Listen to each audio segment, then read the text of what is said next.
All right. What's up, everybody? How you doing out there? Welcome back to the show. This is last week's fight. My name is Thinker St. James, and tonight we are going to be going over some year-end best of the year list, checking out what the community and other outlets have said about 2024 in MMA, seeing if we agree with their picks, having a little bit of a conversation about that. And of course, to do that with me, as always, my co-host, the Ohio player, the co-host of the year every year, as far as I'm concerned, Mr. Chase Parton. How you doing, brother? Always a blessing. I can't wait for this one because honestly, there was some rumblings if we were gonna do some 140 replay commentary, but we are not, and I'm excited to do this one that we got going here.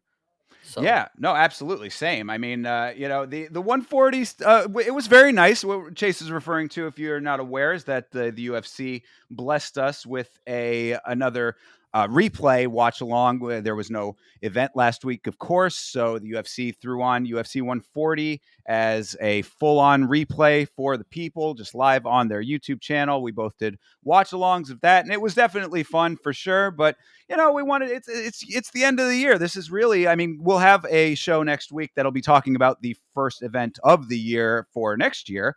But this is, essentially our year-end wrap-up show. So we didn't want to get bogged down with some stuff from years past. Plus, who wants to talk about John Jones choking the hell out of Lyoto Machida? Not me. Definitely not I. So, we got some bigger fish to fry than talking about the arguable best fighter of all time here on last week's fights. Let's talk about 2024 in retrospect. I think that is more appropriate. yeah, no doubt. I'm ready to jump right into it. Do you want to start at the bottom of this list where you're at on the page, or did you want I to do? Okay, yeah, we can do that. That's fine. Yeah, I figured that makes sense. So just to set this up a little bit here, so we're going to start off with MMA Orbit, which is an outlet that we follow pretty closely on Twitter. They're one of the better breaking news outlets, and they did a number of polls on Twitter as to their of the year by category, essentially. So we've got all of them here. We'll go through these in this order, but I figure that starting off at the bottom, because I believe that it does work its way all the way up to male fighter of the year. So it kind of is laid out in order as is. So yeah, let's get into it. And shout out to Oh, Checkmate, by the way. yeah, and also, checkmate. Bless you. Appreciate you, my guy. I would like to say that let's add an honorable mention of our own. Sure. Maybe it's not to the caliber of these, but something on the back of your mind that maybe stuck with you, I think is good to add. Absolutely. Yeah, most definitely. And a lot of them might come from these lists as well. So, True. I'll run down especially for the people who are not viewing live, the audio listeners, I will run down the what the category is and then all of the nominees in here and then tell you who the winner is as far as what they were picked by MMA Orbit's audience, and we'll talk through it a little bit. So, starting it off here, this is the comeback of the year. And I'm assuming for this one, they're talking about in fight, because a little bit later on, if we go through some of these other lists, they have comeback defined a little bit differently. Like some of them had comeback as in like a person who had stepped away from the sport and then come back to it, which is a little bit strange to have that in the same category as comeback in fights. We'll get to that when we get to it. But for this is comeback within a fight. So the nominees are Jack Della Maddalena versus Gilbert Burns, Renato Moicano versus Jalen Turner, Neil Magny versus Mike Malott, Yuri Prohashka versus Alexander Rakic, and the winner was Renato Moicano versus Jalen Turner based on this poll. What do you think about that, Chase? Um, it was definitely an entertaining one just because it was a really stupid moment from Jalen Turner. For this to win, though, I don't know if this is necessarily like a brutal comeback. Like, I don't, again, it's kind of a weird definition that they maybe have because I think Jack and Gilbert Burns, I think that was one hell of a comeback. A lot of people said Gilbert was up in that fight. Most likely was. And then up until Jack was able to roll out of that submission or that grappling position on the cage and get up and land that killer knee. I mean, and not only to do that, but to have the injuries that he succumbed in the fight. I don't know. That's a really good one. So that maybe is the one that I would defend first. So Yeah, no, I would agree with that. This does kind of seem a little strange to me to be the winner if for exactly the reasons that you laid out. It certainly was possibly the lowest IQ, fight IQ moment of the year for sure on Turner's part. Um, but as far as it being like the overall comeback, I mean, I would certainly put the other two runners up, which would have been Jack Della Maddalena versus Burns and Yuri Prohashka versus Rakic. I would put both of them as better comebacks if you're looking at it in those terms. I mean, Rakic Prohashka is probably maybe a little bit lesser only because I think that was a slightly more even fight going into it. It wasn't like it was so one-sided. I think that Rakic was definitely up, but it was a good back and forth until it like really started to turn Yuri's way when he was getting his rhythm there. But yeah, Jack Della Maddalena, I think that I would agree. I think that it was absolutely a legitimate comeback in that fight. So to me, it was pretty close. I mean, we're talking 26% versus 31% for the winner runner up, and then Prohashka was a very close second as a 29.9 versus 31%. So pretty even competition there, but not a lot of love for Neil Magny over Mike Malott, and that was yet an or I hesitate to say that was a low fight IQ moment, but it was certainly the heaviest of the fraud checks. It's kind of we go through so much in the course of a year that like it's hard to remember where things lie. That was early in the year, but man, there really was nothing like seeing Mike Malott just completely implode after being up so far in those two rounds. So certainly implosion of the year, I would give to that one. But other than that, yeah, I think based on what we're talking through, the Jack Della Maddalena makes the most sense. I want to add something that I think is crucial and might ruin, the game here for us. But I think a lot of the votes, the majority of the winners, they're probably going to be on the bigger cards that most of the people saw. So UFC 300, everybody saw Moicano and Turner. More people are going to click, oh yeah, that was definitely it because they didn't see Magny and Malat. They weren't fucking watching Canada. Yeah, no, you make a very good point on that one as well. Yeah, that it's gonna we're these are going off of strictly polls, so there's always going to be a little bit of a variation for that as well. And then also people's have different reasons for different things on top of that even. But looking at the chat, I did want to highlight first and foremost Checkmate saying that Marab's hairline as comeback of the year. Uh, that I think that's a strong showing for sure. And actually, I think it's sad that he's retired, but Damon Jackson could also be put in that category as well. So True. Joe Pfeiffer, one last one for you guys. fair, All right. absolutely. So, Also, as well, yeah, just wanted to highlight too, Anakin. Shout out to him saying that Charles Johnson in there versus Van. That was another really good one too. I hate that he brought this one up when he said the KO part, whatever, it kind of hurt. But my my runner up here, I want to say Reba Vixen Zellhuber. I know it was maybe not a decision that I agree with, but he did win, and Zellhuber looked really good in my opinion up until that kind of flurry was going on. So Yeah, but I mean, could you really call it a comeback if it was pretty well? You know what I mean? Like there I was get you, I a get good you. amount of Yeah, back and forth in that one, but same thing with Rakic and Prohashka. you're right. So it ended, and it didn't end in like a finish, which most of these, all of them, are ending in finishes. So maybe that was a bad pick on my part, but Josh Van, yep, shout out the boy. Sorry, but yeah, you might end up on the runner-up list here, kid. Yeah, So, and also actually, if you want to talk about another one that is an unsung fight coming in again from Anakin in the chat on this one, it would definitely be Fernandez versus Wang Tong. Holy oh guacamole! shit, yeah, That that was was a a comeback. damn good one. I'm really trying to think of some other solid ones off the top of my head. Damn, that was a really good one. Could we well, you were talking about how they're adding, or their comeback could maybe be coming off retirement or whatever, stuff like that, or maybe they're coming back off a really bad loss and having something like that. So you could maybe make some reaches here and throw some other fights in there, but these are all generally from the fan voted going to be knockouts from guys that were down in the fight. So For sure.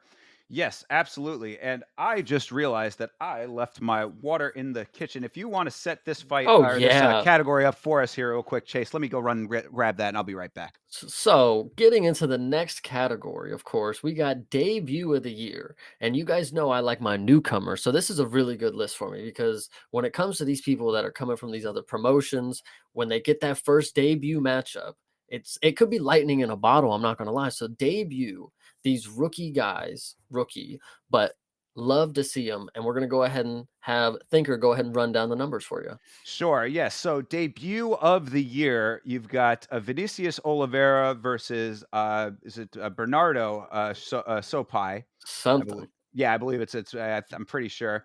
And then it's Carlos Prates versus Trevin Giles.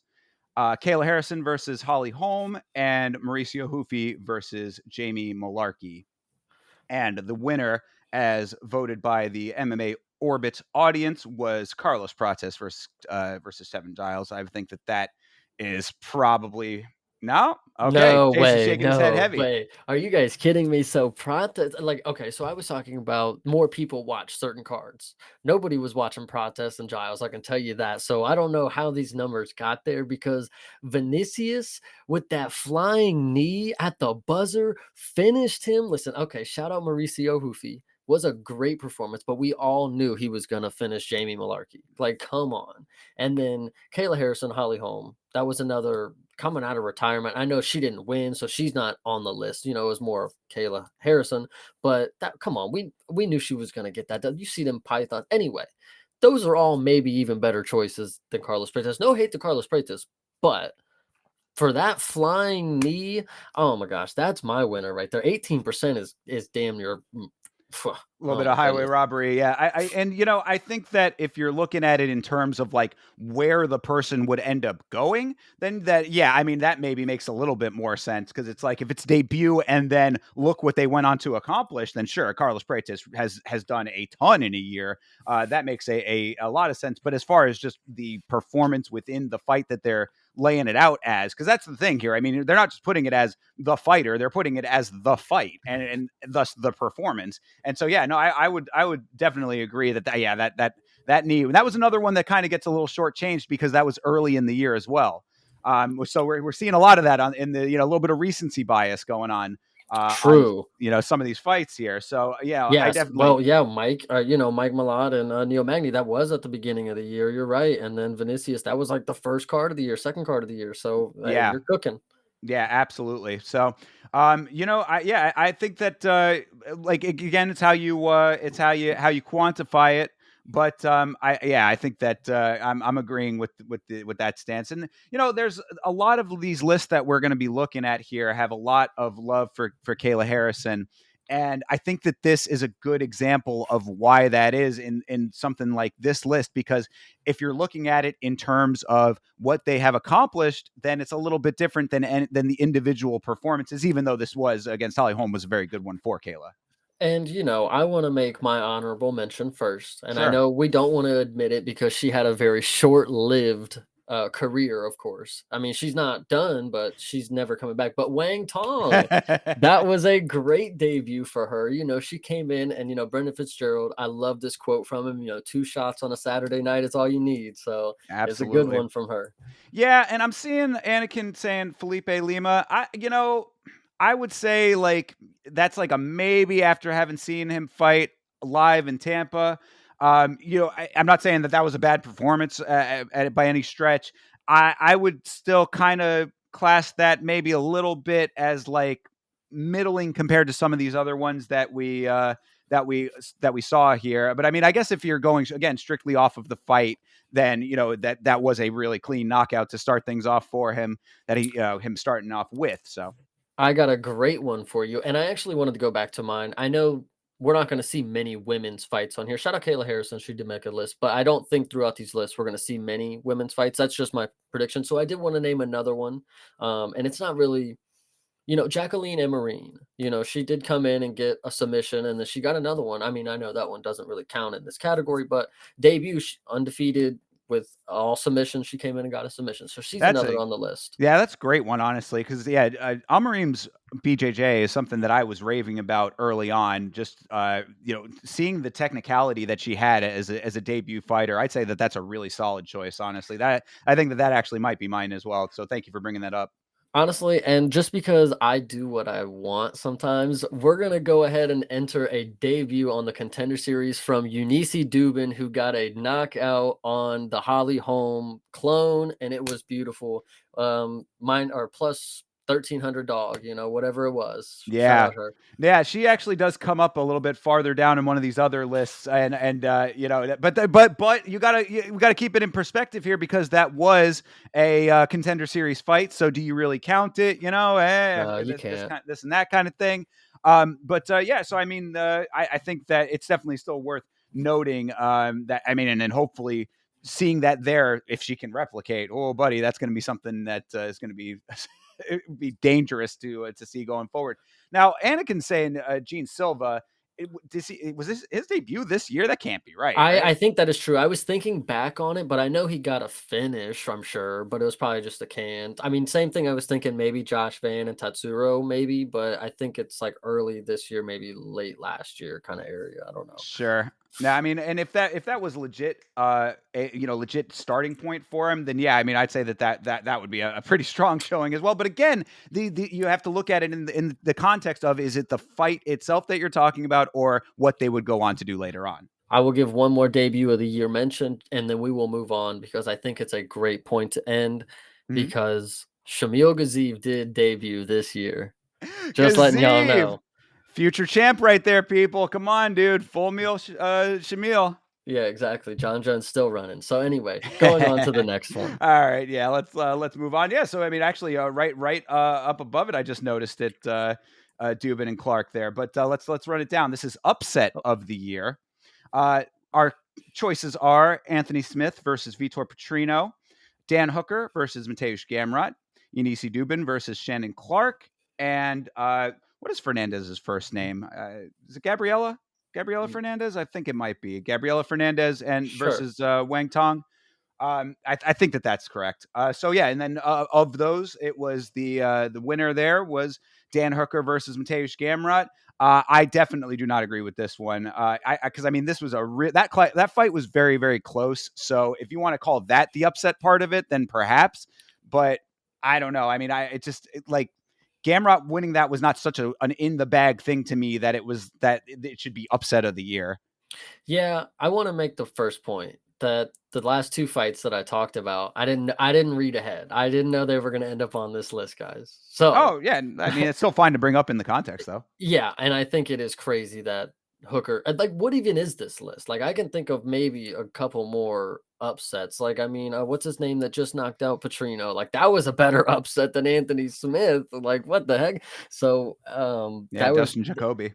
yeah, there was that one. I'm thinking of an upset in my opinion because like when you this is a community thing. I'm hearing community talk. So like I'm thinking like Tatsuro and Roy Val. In my opinion, Roy Val upset Tatsuro bad. Like that was a huge upset. And and you can even whatever you want to get this term to, like talking about upsets of the year. Like how is Ilya Topuria not on this list for either one of his fights? I don't I like it's not like in my opinion, I know it's like upset in like the terms of the numbers, but I'm thinking, bro, Ilya ruined like the MMA career for like two dudes. Like, I don't know. That was an up. He upset me, is what I'm saying.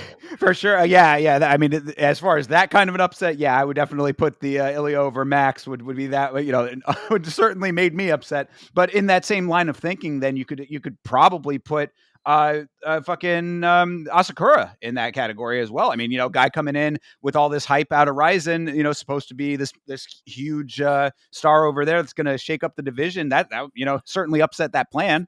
I think another way to think of an upset is like when you have like Kai Asakura is a great example. It's like when the numbers are just like close enough that it's like kind of disrespectful. Like that's I don't know. That's where I'm reaching with this upset term. So I get you with the Kai Asakura thing because people, Discord included, they were thinking Kai Asakura might have a chance, and like Anyway, we'll not get into it. But so upset of the year, and to actually go back to this, Dan Hooker and Gamrot. If you want to talk about upset, if you want to talk about reaching the term of like a robbery close to like kind of thing, like that was a weird like how did Dan Hooker upset Gamrot in a close like, I don't know, maybe if you would have finished him, okay, that's a big upset or something in my opinion. But like going to decision and skating by with your face battered, like, I don't know. That That's didn't really ring upset in my opinion. Yeah, that's what I mean. It's like it seems like an odd thing to class as an upset because it wasn't like from both sides of the coin. I wouldn't really put it in that category. If you're looking at it as like, oh, Gamrot should have come in here and had that thing in the bag, I didn't really think it was that going into that fight. And then if you're talking about upset as in like, it being like crazy that he won. I mean, yeah, I'd say that maybe there, as far as like the robbery aspect of it, there's a little bit there, but it wasn't even the worst one in that category either. So, or I'll that ma- looking at it. I'll make this comment based upon this one that I'm seeing on the small sample size. These are not upsets in terms of what the community has decided. These are upsets in terms of like the numbers, like what Vegas decided. So like Fernandez and Wang Tong, like, that was a big upset in the numbers department, but honestly, if you really know Wang Tong probably once she got to the ground kind of deal, it might have been sketchy, kind of whatever. Same thing with Eunice Dubin and Clark, like, that was a huge upset, but you're, like, reaching the numbers kind of deal. Like, you didn't really know who they were or what they had skill for, like, you just saw one buff girl and a Venezuelan, whatever. So I this is Vegas based, and that's how these polls like I don't think the options that they had were great. So you just had to pick Dan Hooker and Gamrot because I'm not picking Anthony Smith and Petrino, like I get well, okay. Let me at least show a little bit of respect to that as an option though, because that's one that has been, we're kind of glossing over. But I mean, Petrino at the time was undefeated. I mean, he was coming in with a lot of steam based on that, and of course, Anthony Smith is the Anthony Smith that we know him to be, and especially at that time, was still kind of middling and was in his like the way he was still presenting himself was like this guy who was slightly delusional, thinking that there was still a title run in him. So, I mean, like, I think that there's still that it makes sense to have that on the list. I'm good with that one. The chat is sorry, I don't mean to interrupt you. The It's chat is cooking. cooking. It's chat. Okay, so Bilal and Leon. First off, that was a huge, but not by the numbers, but like coming to the narratives, the community narratives, what we believe is going to happen, right? Ferreira and Rebecca. I don't scratch that one. You get Rebecca and the caveman. Talk about that should have been on comeback of the year. Now that I think about it, that could have been on comeback of the year and upset of the year. Like, dude, talk about an upset, dude. Rebecca came through on a lot of people's bet slips. I'll tell you that one. So that's a great one to add in there. Ferreira and Rebecca, whatever. One of that I wanted to add in there, and this was just an upset in my opinion. Dustin Stoltzfus and what's his name? The Canadian. Oh, I who? forget. Mark Andre. Oh, Marc Andre That Barrio. Yeah, that was an upset in my opinion, because sure. dude, and listen, the numbers were close, Vegas, whatever they want to decide, but I thought Marc Andre had that in the bag, and for him to get flatlined, like, poof. Yeah, and Yeah, I also wanted to, if we're going back to some of these in the chat that are being suggested, with Bilal and Leon, yeah, I would say that if in the same line of thinking with that, then you could certainly put Marab and Sean in that category to an extent as well. I mean, again, based on the conventional narratives, because going into that fight, it was all, oh well, if Sean lands the one shot, then it's going to be all over. There was no one shot to be found in that fight. I was gonna reach for something, but like that was gonna be. Oh yeah, no, actually, Oh yeah, yeah, yeah, I forgot to bring it up on debut of the year because we just saw it in the chat. Robelis de Spain. sure. That was the biggest up and down of the Oh, year up for sure. for upset of the year. This is really funny because fucking Waldo didn't do anything. Like, oh god, it was a horrible upset. Well, But and anyways, yeah, yeah, you go want ahead. to go upset of the year? You could just say Rebellis in the UFC. I would say, you know. Well, true, true, true, true. One more on debut of the year. I can't believe Peyton Talbot did not end up on the list. Ooh, he was another guy that he debuted this year? Or was he late I last think he year? debuted this year. I think so. He had his first fight this year. His second fight was the the French guy, wasn't it? I could be wrong, but okay, Might have maybe been, not. yeah. Anyway, upset Trying to of the think because year. he might have Thinking been of some other contender ones, but series last year and then came in this year with the actual fights. That could be the way that that went. yeah, I know I keep remembering stuff, throwing us off track. Okay, upset of the year, Dan Hooker, Gamrot, in my opinion, if that was the choice, maybe, but I would have picked Eunice Dubin probably, so Sure, whatever. and I do also want to throw some love to this last minute one here that came in from Anakin. That was Jake Hadley versus Ah, a my Christian. bad, Anakin. It's Cameron Smotherman, isn't it, or is it Christian I think it Smotherman? is Cameron. I think it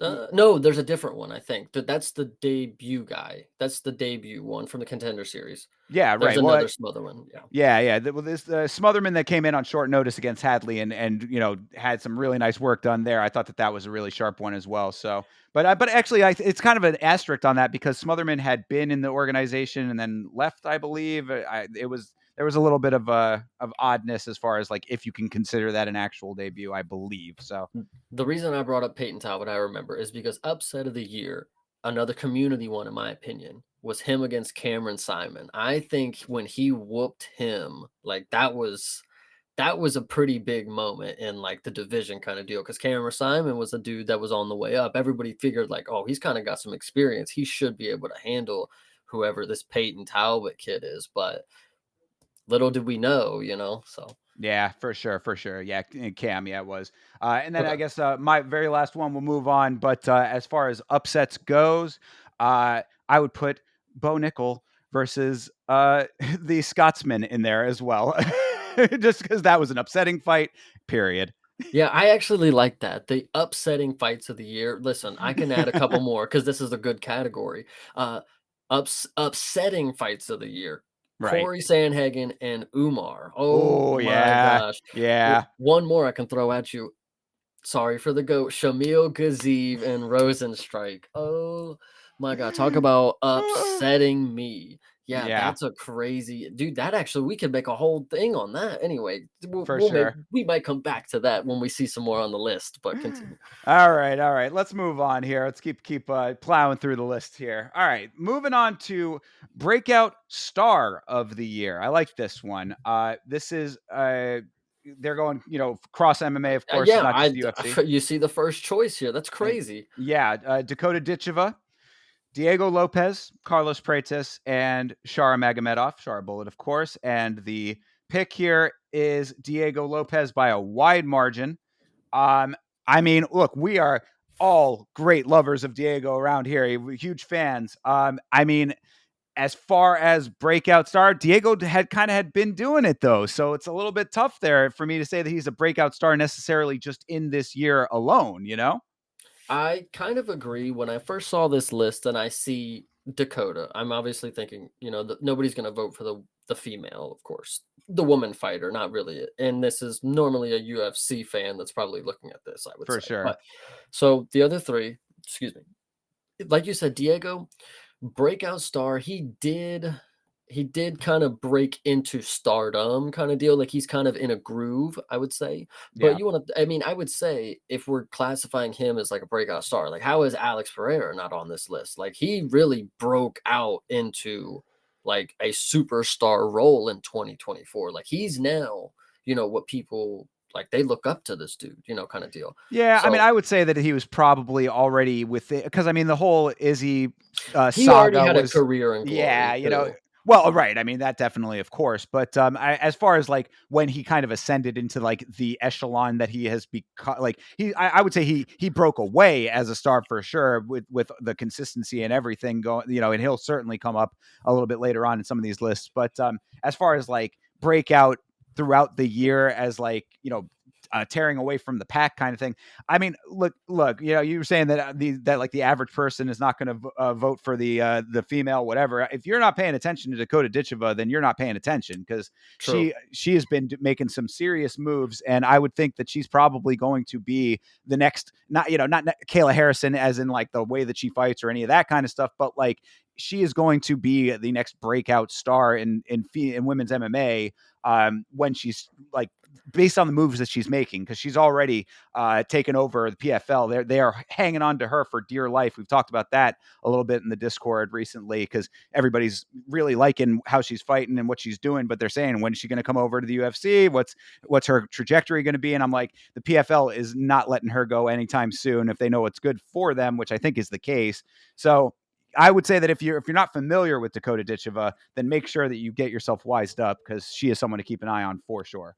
Yeah, and I actually will say Oban Elliott, great honorable mention by Anakin, and then Sure. Peyton Talbot is kind of upsetting not to see on this list. But I do want to shed some light that one, Carlos Praetus is kind of an odd choice for this. I don't think of Carlos Praetus as like star. Like he's just kind of like a dark horse kind of deal. Like he doesn't have the personality that I feel is like the average. Like you gotta just kind of be in with it to be like a Carlos Praetus kind of guy.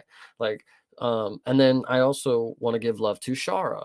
I think he has a super wide audience, like a fans that he has right now. So maybe that's not why he's like, because he's not breaking out internationally yet. I don't think like he's still kind of like he hangs out in Abu Dhabi and Saudi Arabia. Like that's like the arenas that he's normally at.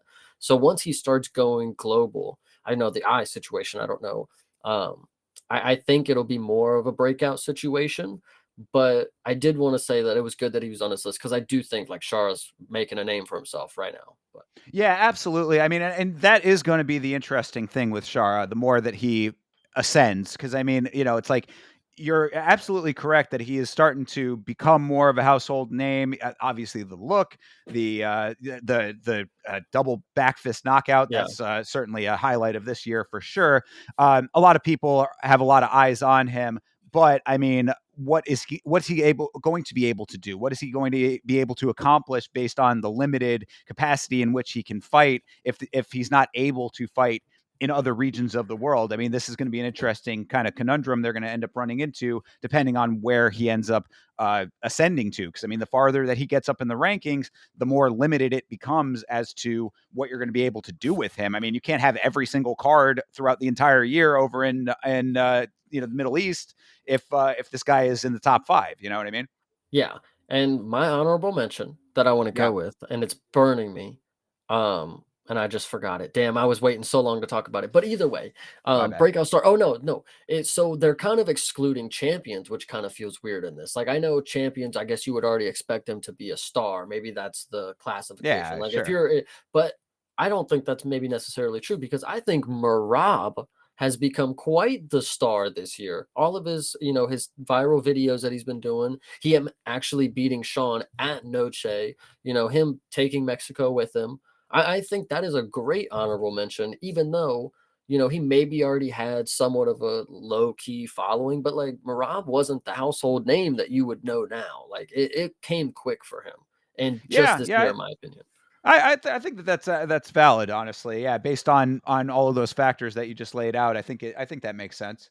But yeah, I mean, I'm going to stick with Dakota Ditcheva personally. I know that she's not a UFC fighter, so it's a little Mhm. bit harder to quantify. But I mean, if you watch her fights in the PFL, she is smacking of a female star in the making for legitimate reason. I mean, like, and again, she might not be in the UFC, but she just beat Tyler Santos, who was a former title challenger in the UFC. So I mean, to say that she's like getting cupcake fights over there is just not accurate either.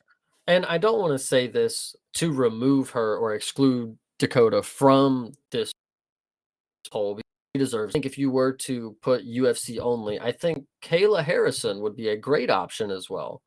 So I don't know. There's a lot of good honorable mentions that I think can come to mind, but Kayla, she came in, did her thing, won, she finished, and then she came into the number 2 spot and won. I mean, it wasn't the fight that we wanted, but hey, she did win and come from another promotion at, kind of an older age, I believe she kind of is. She's doing her thing. I think that's a good Yeah, option. for sure. And she'll be getting some love throughout some of these lists Yeah, as go back well. to Anakin's comment. I didn't mean to ignore Oh that. yeah. Yeah, Dakota No, having yeah, a yeah, couple absolutely. KOs. Yeah, especially listen, I've said it before. English women are finishers. So that's all you got to know, Anakin. Just keep it on the back burner. But yeah, I mean, it's a very good point though. Not only having KO power, having knockout power, just as a female fighter in general, that's always something to keep an eye on. But having multiple knockouts consecutively, because I mean, she's been tearing through the competition. Now you see people, not just women, but women and men in the PFL tear through the competition because the PFL is really a great incubator for high level talent to just break away. Like the highest of the high and the lowest of the low in the PFL, like they separate very quickly. There's not a lot of like middle ground. You get like breakout stars really easily in a tournament system. So you're seeing Dakota like showing that, and so you could say that there's a little bit of bias based on that. That oh, she doesn't have the strength of competition, but like I said, she's just fought Tyler Santos and got a really nice win in that fight as well. So yeah, I mean, I think that there's a strong case there. I'm really excited to get into the next one, so I will let us roll into it. Yeah, But my why don't you last introduce it? well, yeah, I actually wanted to add one last point Sure. because I think there's people that could be on these polls, a lot of them, and I want to give what do you classify as a star? Because I think Eunice Dubin could be on this list anyway. To the next one, we'll go on. Event of the year. These are the top 4 choices we got. Noche UFC or UFC 306, UFC 300, UFC 308, and UFC Tampa. And the winner by a clear victory was UFC 300. And I think, to start, that is kind of harsh. There was some pretty good cards. UFC Tampa is crazy to be on this list. But I think Noche could have been closer. It could have been like 40, like 45, 55. Noche was really solid for what they had intended and they pulled off and what they were going for up until the co-main and main event. Like it was solid. Like they had it down and I really appreciate all that they did. Another one that is really good, UFC 308. I can't even remember what it is. Hold on, give me 1 second. But it is good. Let me just double check. Yeah, refresh our memories here. UFC 308, Ilya and Max. Oh my goodness. Yeah, no Sure. wonder I didn't remember. I've erased it from my brain. Like, oh my goodness. Yeah, that is definitely one that could be closer. And I understand why nobody wanted to vote for it because Ilya ruined our lives. So whatever. But yeah, go ahead. Because I actually got one more, but I'll hold on to it. Sure. Um, Yeah, I mean, I would say I'm agreeing with a lot of the points that you're making here. I would say that I do agree that with this with the voters here, that 300 was the best event of the year. But I mean, I do also acknowledge that Noche, as far as the spectacle goes, I think that it was a landmark for the sport. Period. Personally, I mean, like if you're just talking about quality of fights, yeah, I would say 300 was the best. But as far as the presentation and what they did with the Noche card, the sphere and all those elements of it, there's really never been anything like it. And short of them doing another show at the sphere, I don't really foresee there being anything bigger than that. As far as the pageantry of the sport goes, it really harkened back to like the Pride days and the shows in Japan with the over the top presentation of like it really like got you like it I don't know, as like an MMA fan, it really like made my like heart swell a little bit, because it was like, man, this really is the sport that we all fucking love so much, and like it deserves this level of grandiosity. So I respect Noche very, very much. I really it would be a very close second to me. 300 absolutely takes the cake though, as far as quality overall. It was the best. You cannot beat the BMF fight. That is I mean, it's going to be hard to top that as far as fights in general go for me for a while at least. And then my honorable mention, which is not on this list, I'd say UFC Macau was fantastic. No, no, no. You got to hear my honorable mentions Please. first off, because I think Anakin just said it. It was UFC 100, right? Was that Protest and Magny? Not UFC Oh, 100. the Fight Night UFC, 100. yeah, Fight Night 100. Sure, yes, it was. Yes. So that was a great one. Anakin, shout out you because that was going to be on my list. And I Yep. think another one or two that suffered from being really early in the year, 298, 299. I thought those were really, I think I'm really just showing my love because I think 290 was it okay, 295 with Alex and Yuri. That was great. That wasn't even this year. I'm thinking of the Yuri and Alex second one. But that was great. Duplessis and Izzy, the Australia card was great. I'll tell you one. just because I'm extending the list to ones that are maybe not great. We already did that a little bit, but not great. UFC London. I think it was London. Paris. No. Manchester. Manchester, Oh, wherever well, the fuck yeah, I that said that was Paris. A little Bilal. Yeah, Bilal and Leon was the yeah. Manchester card, but there was UFC Paris was also a pretty good card overall. Actually, that was Renato Moicano and Oh, Benoit Saint Denis.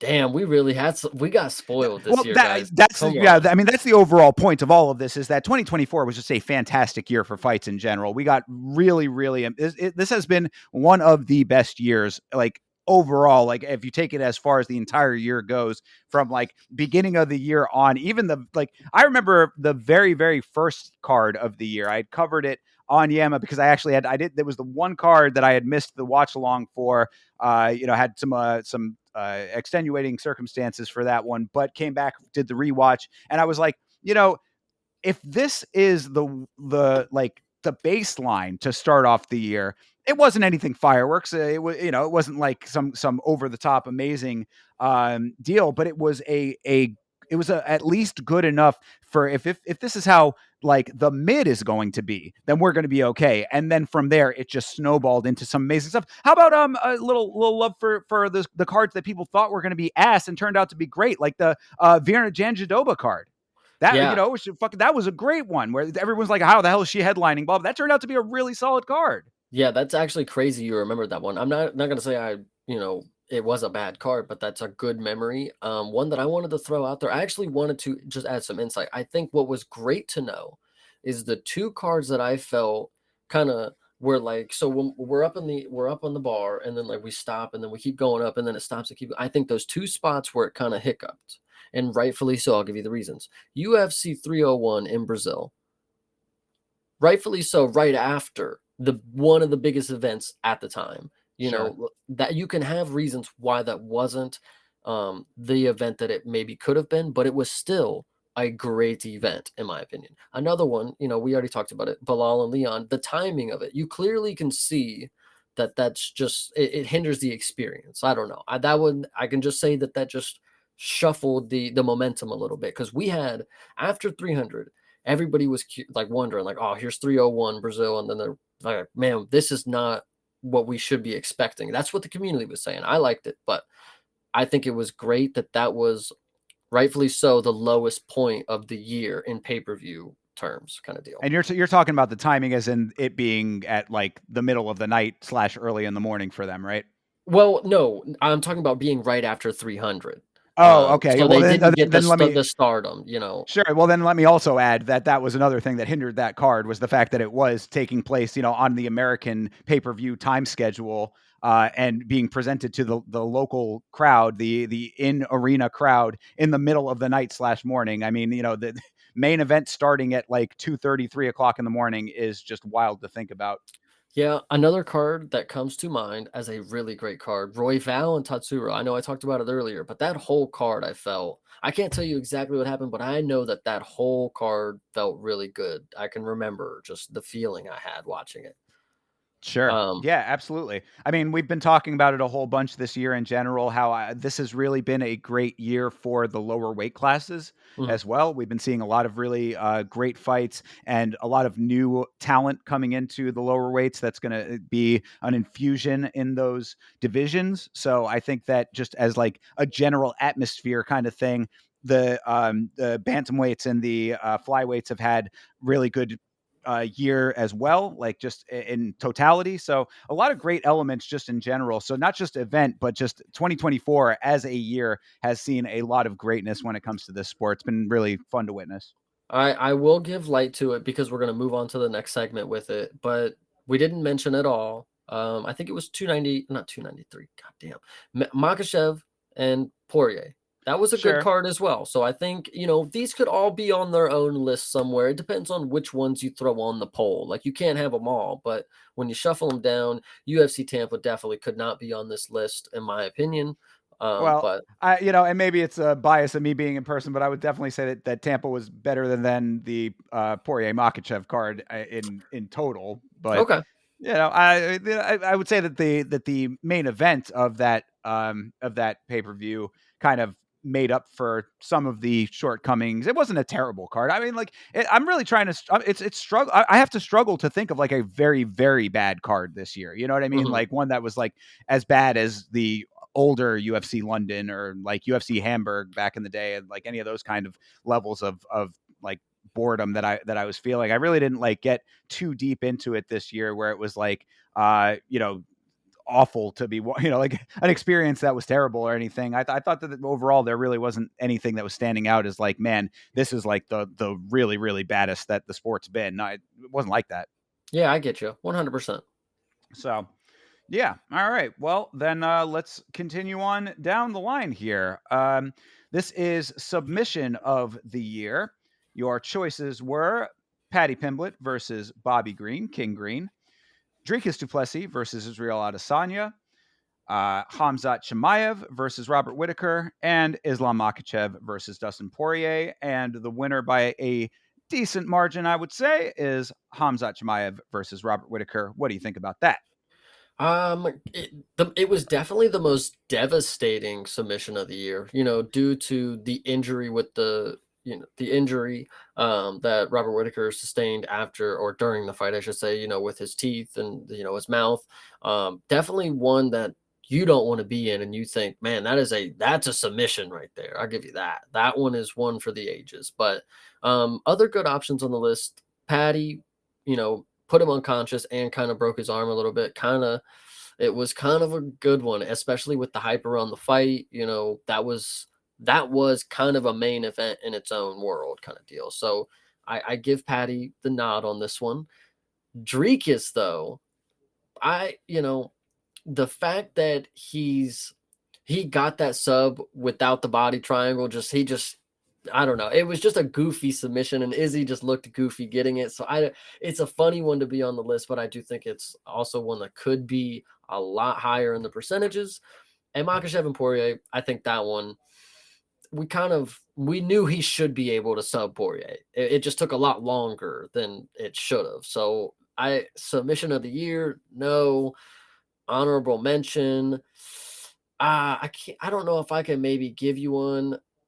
I'm trying to think. I'll let you go ahead while I think on that one. Sure. I mean, I have to say that for my choice would definitely be Dricus over Izzy, and I'll tell you why. Israel Adesanya had not been submitted up until that point, and Yeah. as the dominant champion that Adesanya was, and how decent he was looking in that fight going into the sequence. Really, I mean, that's that was one that was an option for comeback of the year, and I could understand why, or at least that was a suggestion that I think I saw Anakin make in the chat. I could understand that being some people's perception of it. I don't think that it was so much of a far ahead pull away that it would really uh, classify as that. But as far as the impressiveness of the submission based on those factors, then yeah, I mean, to have gone unsubmitted in his entire career up until that point and have it be of all people with all styles, Dricus Duplessis. Yeah, I'd say that again, the circumstances surrounding it would be my choice based on this list. The one I did want to ask about, I saw Anakin suggested Yair versus Brian. Brian Ortega's. If that was this year, then that would also be a comeback of the year contender as well. But I thought that was last year. Maybe Nope. Oh, that was this year too. yeah, that happened like a little bit before Noche because he pulled out of Noche, right? Something like that. No, he Oh wasn't well, at it was Noche. it had to be well before Noche then, because I mean that would have been the fight before that, but he had gotten pretty battered in that fight, so I think he had to take some time off, and then the pullout was one of those earlier cards that was the Dan Ige and Diego Lopez situation. Yeah. Another submission of the year. There was a lot of stupid ones, standing gillies that happened, like Ihor and Michelle. That was a good one. Sure. Another stupid standing gilly that happened. Oh my God, there's actually two. Ryan Spann and OSP is one that comes to mind. Wow, what a goofball move. And second, Antonio fucking Tricoli. Oh Yeah, my that's the gosh, one I was that gonna say. loser. Shout out to the tough boys, though. Oh, did we lose Chase? We lost Chase. Hold on. There he is. We He's back. lost me. Yeah, say, Whoa. talking about losers, then we end up losing Chase. He's Yeah. back. Anyway, he was coming for me. But yeah, no, that was Trayshawn Gore who got that one, and yeah, that was a really nice one for him, but very much a another low IQ kind of move on Tricoli's part. Uh, I mean, well, and then that just reminded me that somewhere this in the conversation, as far as like if we, there's, I guess maybe there should just be its own category for low fight IQ, because I'm like, where does Kron Gracie get to be placed into all of this? Because he, like, again, I would say this in the low IQ category, so maybe not any of the like upsets or anything like that, but it just reminded me, we're talking low IQ when we were talking about Jalen Turner and then Antonio Tricoli, that you cannot speak on low fight IQ when it comes to this level of the sport at this time in the sport's history and not mention Kron Gracie. But anyway, go back to what you were saying before you got cut off there. No, yeah, I think another one that is maybe left off the list doesn't. I don't know when they made this list because this card is very recent. Pantoja getting a sub on Kai Asakura is another one that is a submission of the year, in my opinion. He stopped the hype train. You're not going to give this dude a title shot like this. Like, come on. So that was a great one, I think. Yeah, for sure. Oh, and actually, just seeing that Anakin had suggested Shore versus Zalal. I would say that Yusuf Zalal is somebody who should also be put into the mix as far as breakout star of the year goes for me. I mean, the tear that he has been on lately, that fight with Billy Q was one of the best performances of the year, I would say, as well. So, I mean, like, that should be in the male fighter of the year category, or like, I'm very very high on Zalal right now based on the stuff he's been doing. So I think that there's definitely a mention in there for him based on all of those factors. As far as other submissions go that I'm seeing coming in, I do think that it's worth mentioning the Holland armbar on Mikhail Olashechuk. Was pretty goddamn brutal indeed. Anakin saying that, and I agree. So I would say that that's in the honorable mentions on that one as well. There's been a lot of great ones this year. It's hard to pick when it comes to finishes like that. Yeah, actually, if you want one that's a really oddball, just because it was an upset also on my birthday, I'll consider it an upset because it upset me on my birthday. Submission of the year goes to Sergey Spivak with the armbar on Marcin Tybura. There Let's you go. go. I'll give it Absolutely. to him.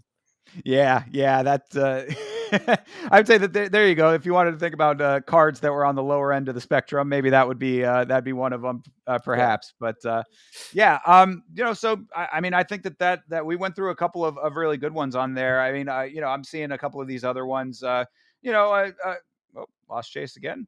Chase is he's This back and is forth. really Yeah, I don't crazy. know what's going on today. We're having Mm. a little bit of connection issues, but par for the course. You know how that goes.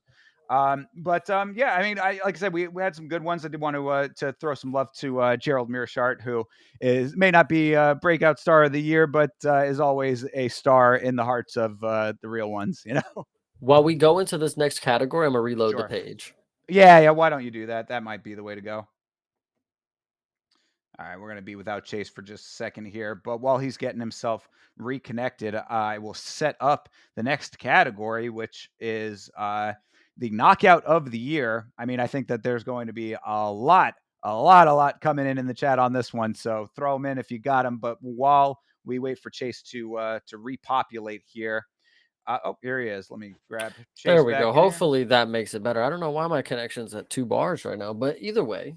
Yeah, well, I was just setting up the next category, which is knockout of the year, and I was saying that there's going to be a lot of a lot in contention for this one. But starting it off, you had Max Holloway versus Justin Gaethje. You had Shara Magomedov versus Armand Petrosian. You had Ilya Taporia versus Max Holloway. You had Vinicius Oliveira versus Bernardo Sopai. So, of those, the clear and far away favorite and winner was Max Holloway over Justin Gaethje. I know that there's going to be a ton of others that come to mind. So, what are you thinking about that as the pick?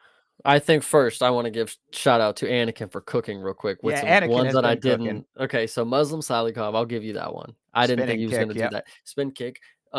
Myron Santos, He cooked O'Fly. Like, bro, he like held his head right there and just like bopped him a few. It was bad. Another honorable mention just because we just saw it. What was his name? Damn, I can't. Mr. Spaniard. Oh, And yeah, Joel Alvarez. Joel Alvarez. That's another Yeah. honorable mention. But I want to go ahead and break down knockout of the year. When I think of knockout, I think of devastation. Like, you knocked him out. Like, that was like devastating. Max definitely deserves to be on this list, but I think a contention, and I don't know how it's not, at least over Oliveira and Sopai, even though I know I talked about the flying knee, it was great. How is Yuri and Alex too not on this list? I'm telling you, talk about devastating. Like, Alex really, he like murdered a man that night. Like, it was really, I was worried for Yuri walking away from that kind of deal. Um, Another one that I think is a good one to mention, obviously, Shara, the double back fist, really great one.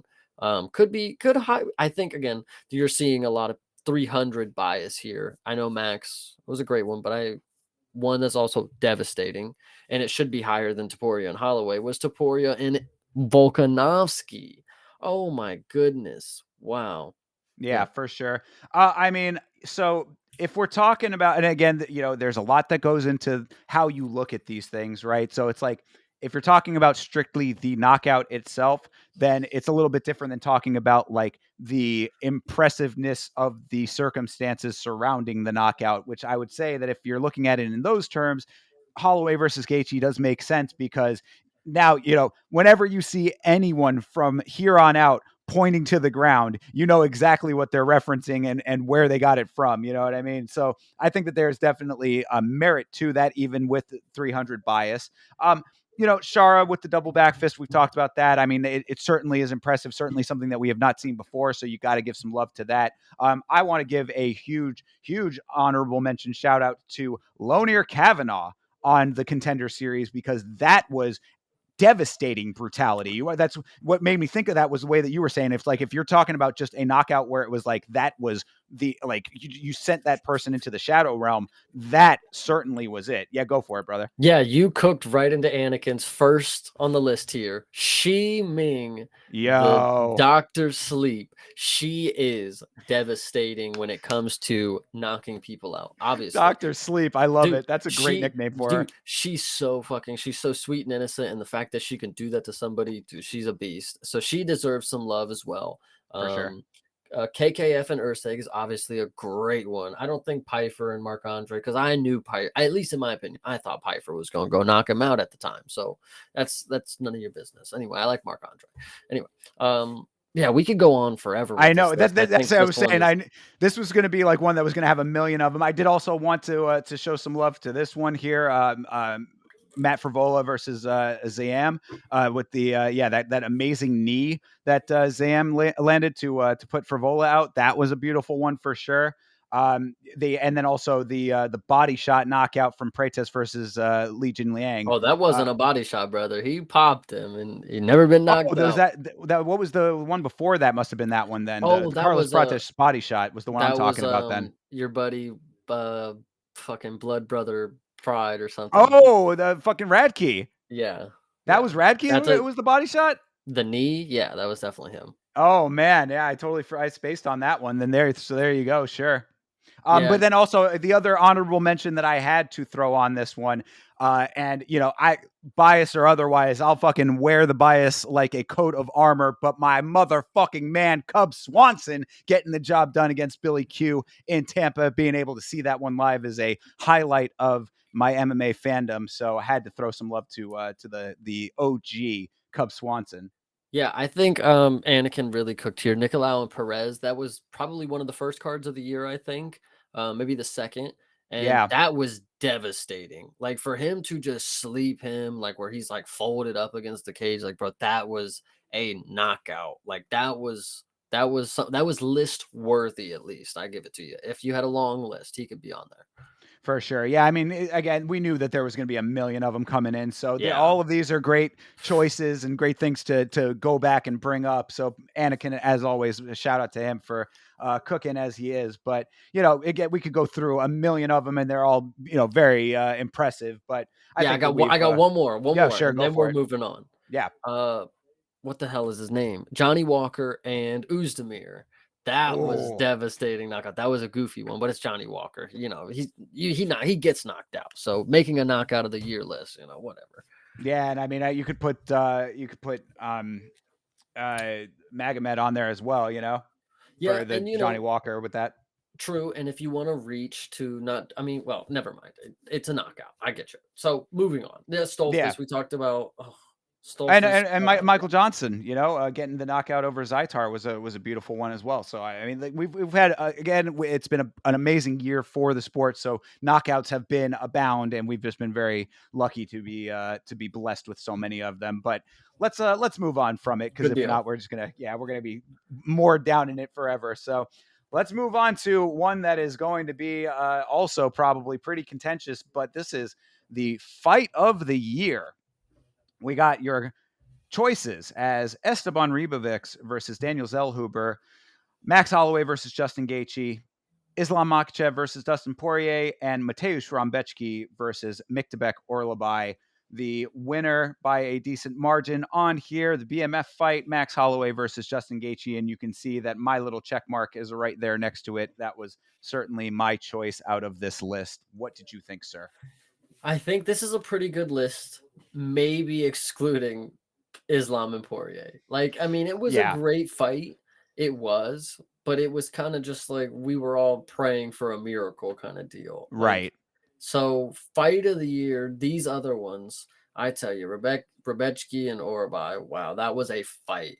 Zellhuber and Ribovics, these dudes were trying to kill each other for sure. Um, Gaethje and Holloway, that was what you would want out of a fight. It's like 5 rounds, and then a knockout in the last 2 seconds or whatever. So it was just like picture perfect kind of deal. I think another one that I'm trying to think of her name, Aldana with that big old cut on her head. I don't want to say that's Ooh, fight of the year, but like, I mean, she put up a fight of the year. I'll tell you that. Like, yeah, for golly, real. Fighting through adversity for sure. yeah.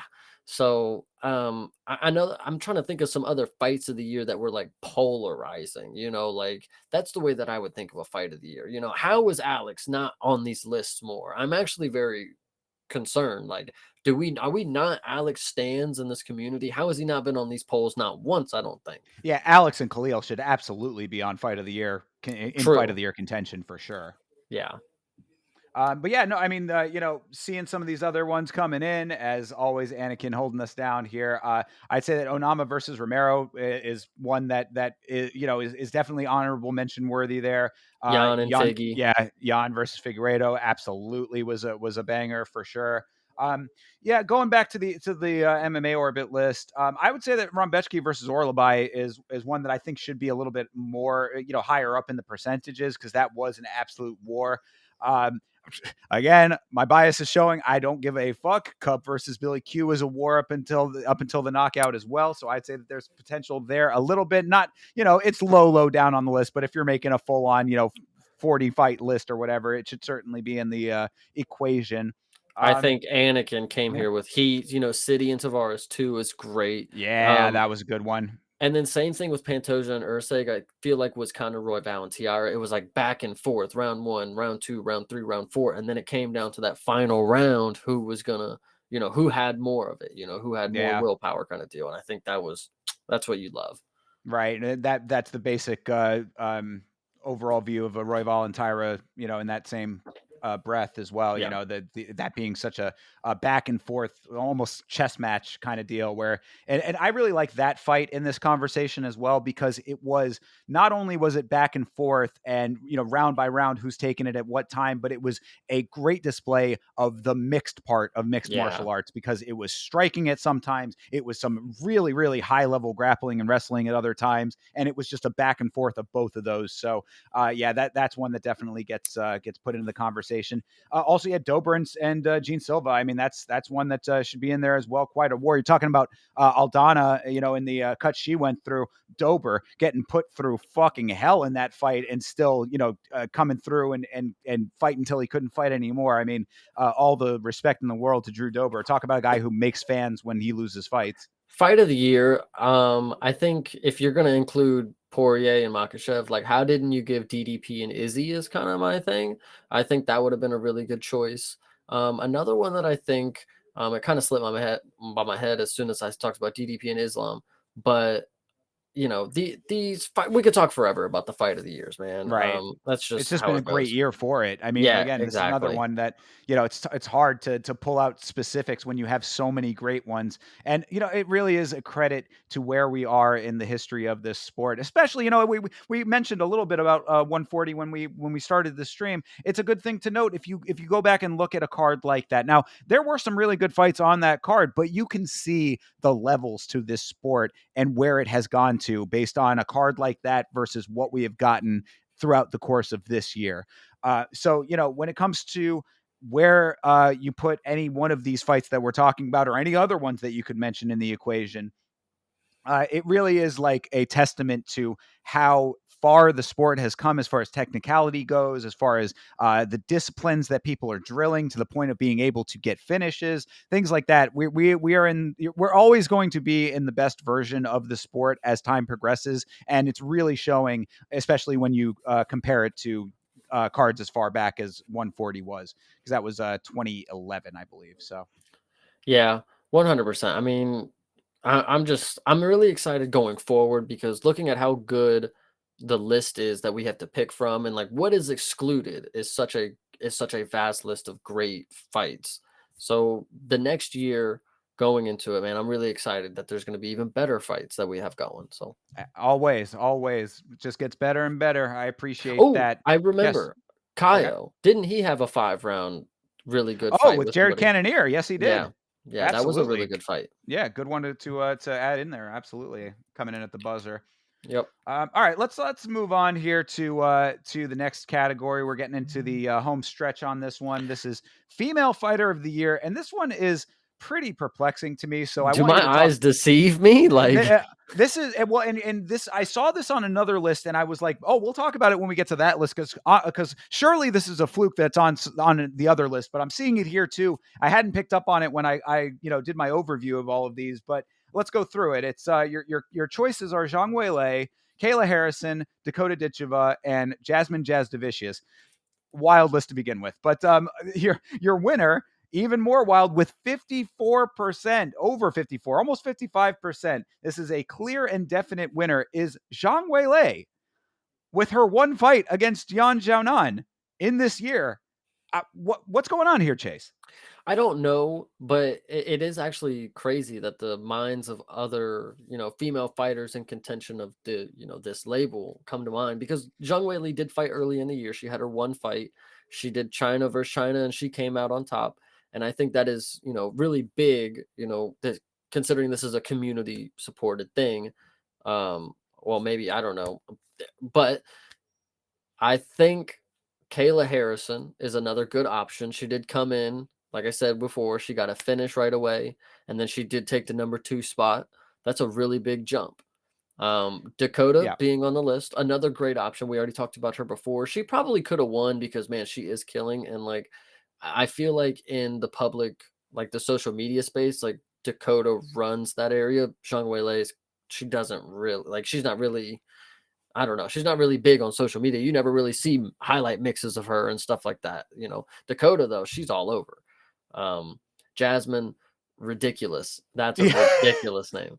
I Uh, the fact that yeah. that's what I'm saying. The fact that she is on this list at all, I mean, I think it really speaks to the lack of love that women's MMA gets, just in a general sense, which is very unfortunate in my opinion. There's some amazing female fighters out there, and I would think that there are probably a lot other choices that could have filled out that last slot on the poll here. But yeah, I mean, look, Zhang Weilei had a great showing. We talked about how amazing that was, but on the flip side of that coin, Yan Xiaonan came back and had an amazing showing of her own at Macau. So I mean, like, to have Zhang Weilei as that far and away the winner of this poll based on the dynamics, just seems a little bit off to me. I mean, maybe you could say that's like an inverse thing. Oh well, it's like, yeah, if Yan Xiaonan did so well later on, then it just shows how much better Zhang Weilei is. But if it's the single fight aspect of it that to me like makes it like, why Kayla Harrison has had a much more breakout year as far as this list goes, and Dakota Ditcheva has like tore through all of her competition in the PFL. Again, this is completely promotion bias as far as I'm concerned. I am tending to kind of say, and I know this might be a little crazy, but I might be giving it to Dakota. No, I think there's somebody crucial that's excluded from the list that I'm not sure what the quota is on why, Jasmine would make it and Valentina Shevchenko would not make this list, who Sure, came come back on. and reclaimed her belt. If we're going to base it off one fight, I mean, Valentina came back and did it at the biggest event. It may not have been the best fight of the year. That maybe that is taking into account like female fighter of the year. She had one fight and she was amazing. Like that was the best form of a female fighter, sure. But you know, Kayla, sure. Um, Whoever I just named, Valentina. And I'm trying to think of one more of a really good one. Manafort, Yeah, I that's was who it gonna was. say. Yeah. I was just gonna say. Anakin yet again cooking in the chat. Yeah, man. And Manon Fiorot beating Rose and Aaron Blanchfield. Certainly a name that absolutely should be on that list over Jasmine. That's really not even hatred to Jasmine Jasdavicius. She had a fantastic performance against Priscilla Kashweda, which I thought was a really standout performance, and I felt great about that one. Being that Kashweda is such a dirty fighter and deserved to be taken down a peg, so I really was happy about that. But to have Jasmine Jasdavicius over Manon Fiorot or even Natalia Silva, that's another option on here that Anakin had thrown in, which, again, I'd say that's probably slightly lower down, but still, worthy-ish. Um, yeah, I mean, I think that those are all options that make more sense. I tell you one name that you're never going to think of, but it could definitely replace Jasmine if we're reaching that far into the barrel here. Because this person that I'm going to name actually made history this year. Pooja Tomir, first Indian Ah, fighter to win in the organization. How is that not fighter of the year worthy? I mean, listen, I'm not saying much, but if she can have one fight and win fighter of the year, Zhang Weilei, Pooja Tomir, listen. yeah, yeah. Pooja is could certainly be in that conversation, and had she not lost as emphatically as she did, then I think that Wang Tong would have certainly been in this conversation as well, based on history making performances with her. One of the quickest knockouts, if not the quickest, in women's MMA, I believe. I think it Yeah, might be the second quickest. something like that. I'm trying to think of one more because, female fighter of the year, Jacqueline Emerine again. She came in, got 3 subs, and I'm pretty sure she's still undefeated out there. So good for her. I would And say that's a good option. look, as far as history goes as well, we would be absolutely remiss, especially this show specifically would be remiss if we did not mention history making Jillian Robertson with the first elbow to anus in the history of MMA. So Yeah. come on. Yeah. Gotta throw that in there. I think another honorable mention, but she is losing on the year now, but I think Luana Santos was a good option up until she lost. She was making a name for herself and she was coming along. So sucks. Yeah. But So, I mean, really, I think that what we're exhibiting here, and what I think the takeaway from this conversation is that it's there's certainly a talent pool that is wider than what we're seeing in this list, and certainly wider than the margin that Zhang Weilei won by, based on this. I mean, to have Zhang Weilei with the single fight taking this entire category by storm, basically, just is not correct. I mean, I don't. That's just kind of the where I gotta draw the line on it. Now, I'm not saying that she shouldn't be in the conversation. Of course, she's a dominant champion. She definitely deserves her flowers. But there's a lot more going on in women's MMA than just the name. yeah, 100%. Yeah. So.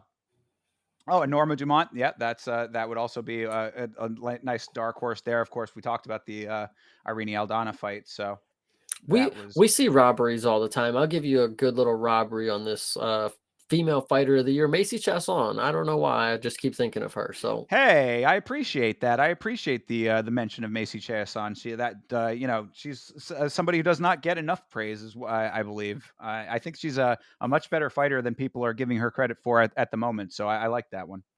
yeah, absolutely. Oh, Yeah, actually, one last. Oh, wait. sure. Moving No, go into ahead. the no. This will be moving into the Okay. next one. Gotcha. All right. Well, let's set it up then. Of course, this is the main event of the evening, so to speak. This is male fighter of the year. Your choices were Ilya Taporia, Joaquin Buckley, Alex Pereira, and Dricus Duplessis, and by a very, very, very overwhelming wide margin, 65.7%, Alex Pereira takes it.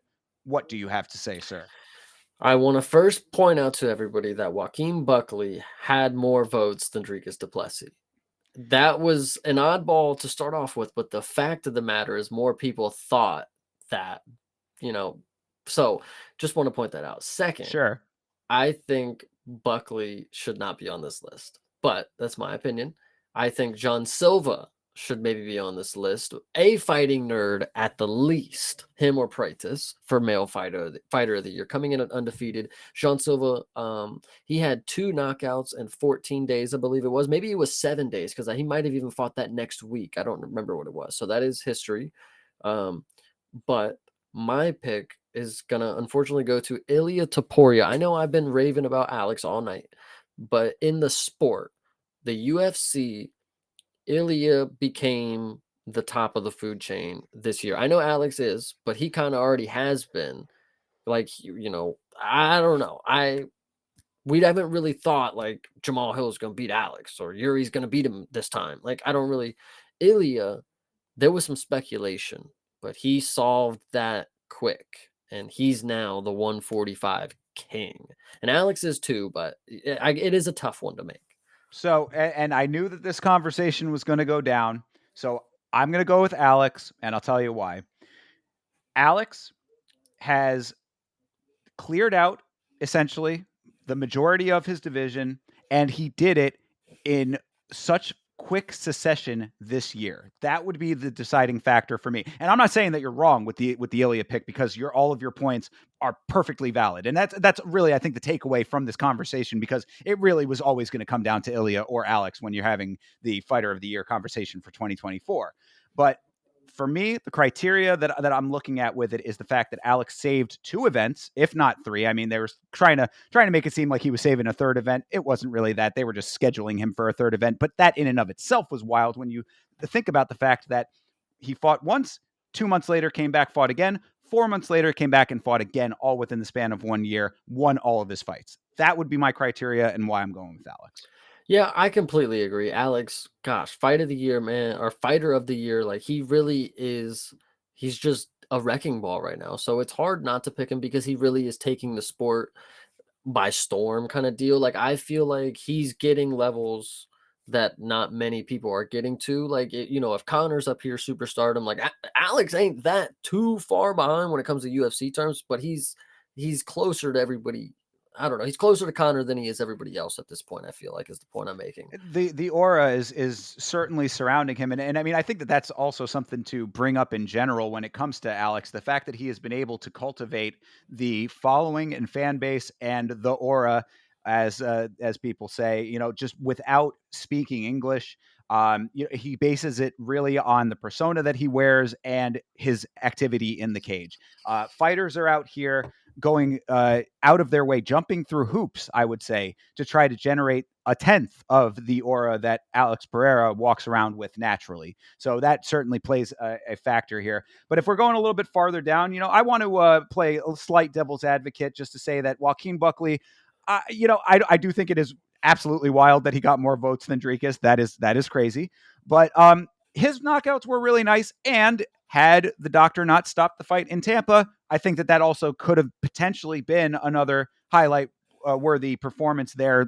It's going to always be a what if at this point now, of course, but I think that he had a very good year. So including him, maybe not in the top four, but somewhere, if we're talking about honorable mentions, I think that it's fine to throw him a slight bone on that one. But if we're getting into honorable mentions, then I think that we already had named a couple. I think that Yusuf Zalal would be one of my guys that I mean, if not fighter of the year, then certainly breakout of the year would make sense for him.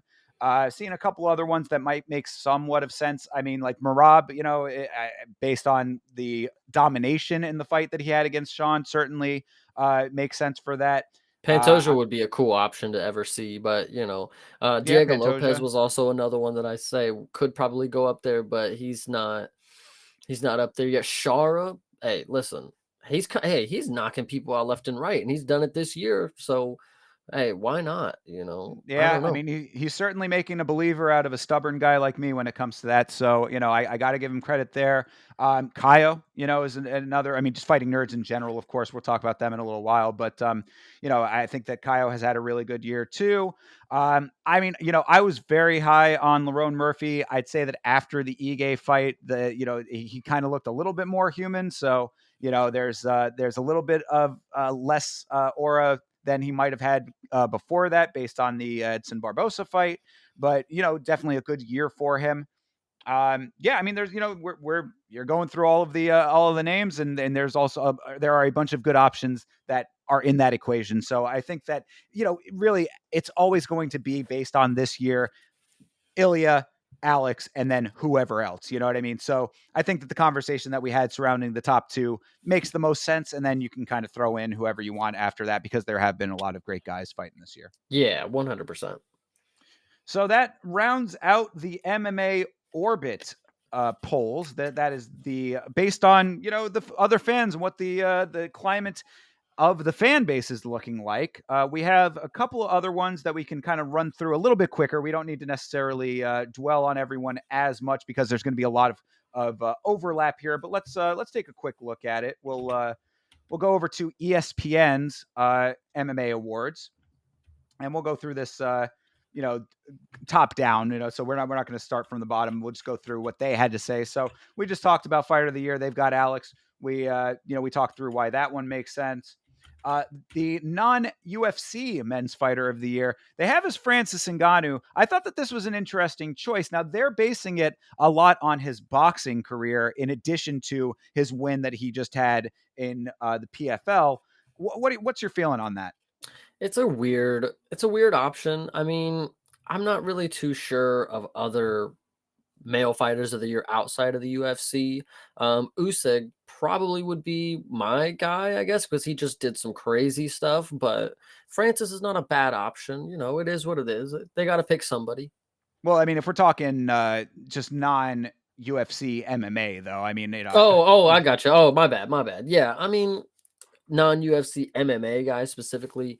Listen, who do you have to choose from? Like Nate Diaz, like I so. mean, well, I when if we're yeah, it's a little bit tough with that. I mean, I would say that a couple of the guys who won the PFL tournaments probably could be in that conversation, because that the PFL championship event was pretty decent when it came to the fights that were on it.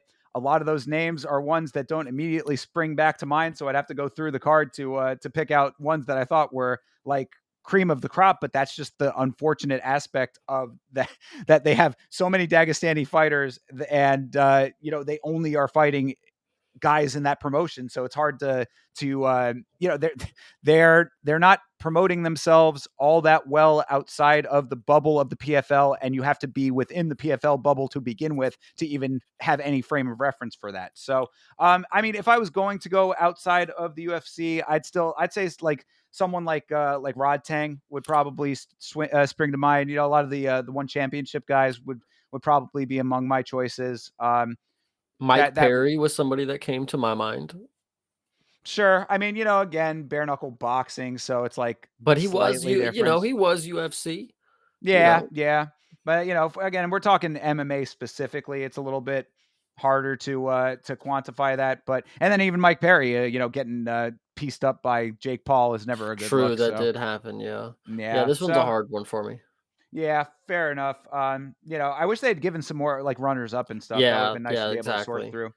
So they have women's fighter of the year as Kayla Harrison. So I think that's a little bit more appropriate of a choice based on the conversation we were just having about the women's fighters. Yeah, I think that over Zhang Weilei, I think that there's a strong case to be made for Kayla. So good for ESPN to have that as their choice.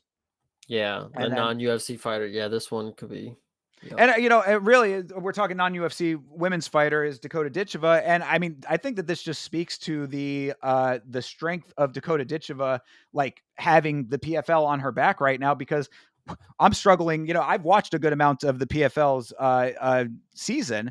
I'm struggling to remember the male fighters. Dakota Ditcheva is really making a name for herself in that organization and beyond. So again, strength of the promotion and the backing that she's bringing to the sport, in her capacity right now. Yeah, 100%. Their fight of the year was, of course, the BMF fight, Gaethje versus Holloway. Makes sense. Yeah, there's some ones that I'm scrolling through here that I'm looking at because we don't really need to Yeah, touch that's what more I'm saying. I onto don't know them. if Yeah, if we really wanted to actually go into any of these. I mean, we really did kind of talk and through a lot of these. They have Dricus in Israel as submission of the year, which I kind of said, so that sort of makes more sense to me. this one coming up after is best moment. That's an Ah, interesting category, and this one I can yes. definitely say is probably the best moment. Yeah, it was meme worthy, so I give it that. Yeah. Well, and Runner up, I can actually give you. yeah, Sorry, I don't mean. please go I'll ahead. give you a runner up real quick. Marab kissing Sean's back. That was a fun one. Well, yeah, and so, I was gonna expand it to just wildest moments of the year because I did have a couple of those in mind, Bryce and, Mitchell with the Bible. Bryce Mitchell with the Bible would be a good one. That wasn't even one that was on the bingo card, so I like that. Thank you for that. My wildest moment of the year was Igor Severino biting Andre Lima. That was, I mean, I can't remember a bite to that extent, the way that it happened like that. There was one other one that had come up in the video that I made about it from years and years and years ago. But I mean, that was certainly wild, indeed. And then also, how about Ian Gary getting his shorts ripped in the Shavkat fight? So I'm glad you brought that one up because I think it's a good bridge for the moment that I want to bring up. But I do want to first bridge back to non-UFC fighter Muhammad Mokaev. I think is a good one to throw out there. He deserves it now that he's not in the UFC. Anyway, but Wow, him pulling shorts down of Manel is also a best moment kind of thing. Like that was a wild. Like, what are you doing, dude? You're trying to pants him. Like so. Anyway, legit. that was Yeah, good. yeah, for sure. There have been some crazy moments indeed. I think that all of those are worthwhile. I guess this is Uh, only well, actually, I actually think I have a good moment too. I yeah, don't sure. this is obviously probably in ring only, in cage only, moments, but I think Yuri claiming Alex was using voodoo is one of the best moments of the year. Yeah. Yeah, I can dig that. I mean, if we're going outside of the cage, I think that was it. I believe it was Manel Kopp. I think Manel Kopp throwing the most accurate water bottle shot of all time at Kai Kara France at the press conference where he was Yeah. going after Izzy as well. I thought that was a pretty good one. Yep. There have been Dropping the some F-bombs, that was Oh, oh yeah, yeah. That was, yeah. The Australia card with multiple F slurs going on. mhm. That was certainly noteworthy. Charles Radke in that Yeah. conversation as well. Yeah, I'm trying to think of some other best moments, but I think we can go that is actually a pretty good category thing. I wish we Yeah, I think that's for a next year, if we start actually think, trying to keep track of some of these things, maybe we'll come back with an actual last week's fights presentation for this kind of yeah, show. But yeah, that we'll keep the show going and hopefully we'll have a an actual defined list for you. 100%. Moving on, Yeah, breakout fighter breakout Diego fighter. Lopez. I think that Yeah, one's warranted. I can't remember who had some other. What were the other options in the list where I think he could have been snubbed? Let me actually go back one second. Breakout star, yeah, Diego Lopez actually won the other poll as well. So consistency among the writers at ESPN and then the community. I think that's nice. sure. And as I said, I think Zalal should be somewhat in that conversation. But This one is regardless, crazy. This one's yeah, crazy. this one certainly raised an eyebrow here, saying most improved fighter of the year is Dan Hooker. And his face looks like that after Gamrot. Are you Yeah. serious right now? Like, what did he improve? He was getting beat up by Jalen Turner, and then he gets beat up by Gamrot. That's actually a decline, if anything. Like, Gamrot on the feet, like, dude, get up out of here.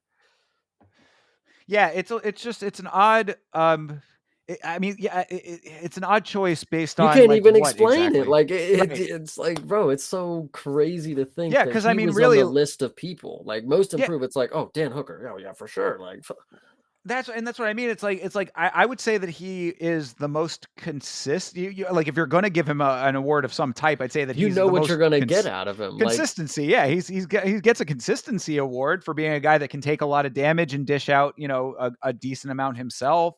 But I didn't see any like dramatic, leaps and bounds, stuff that like would set him apart as far as most improvements.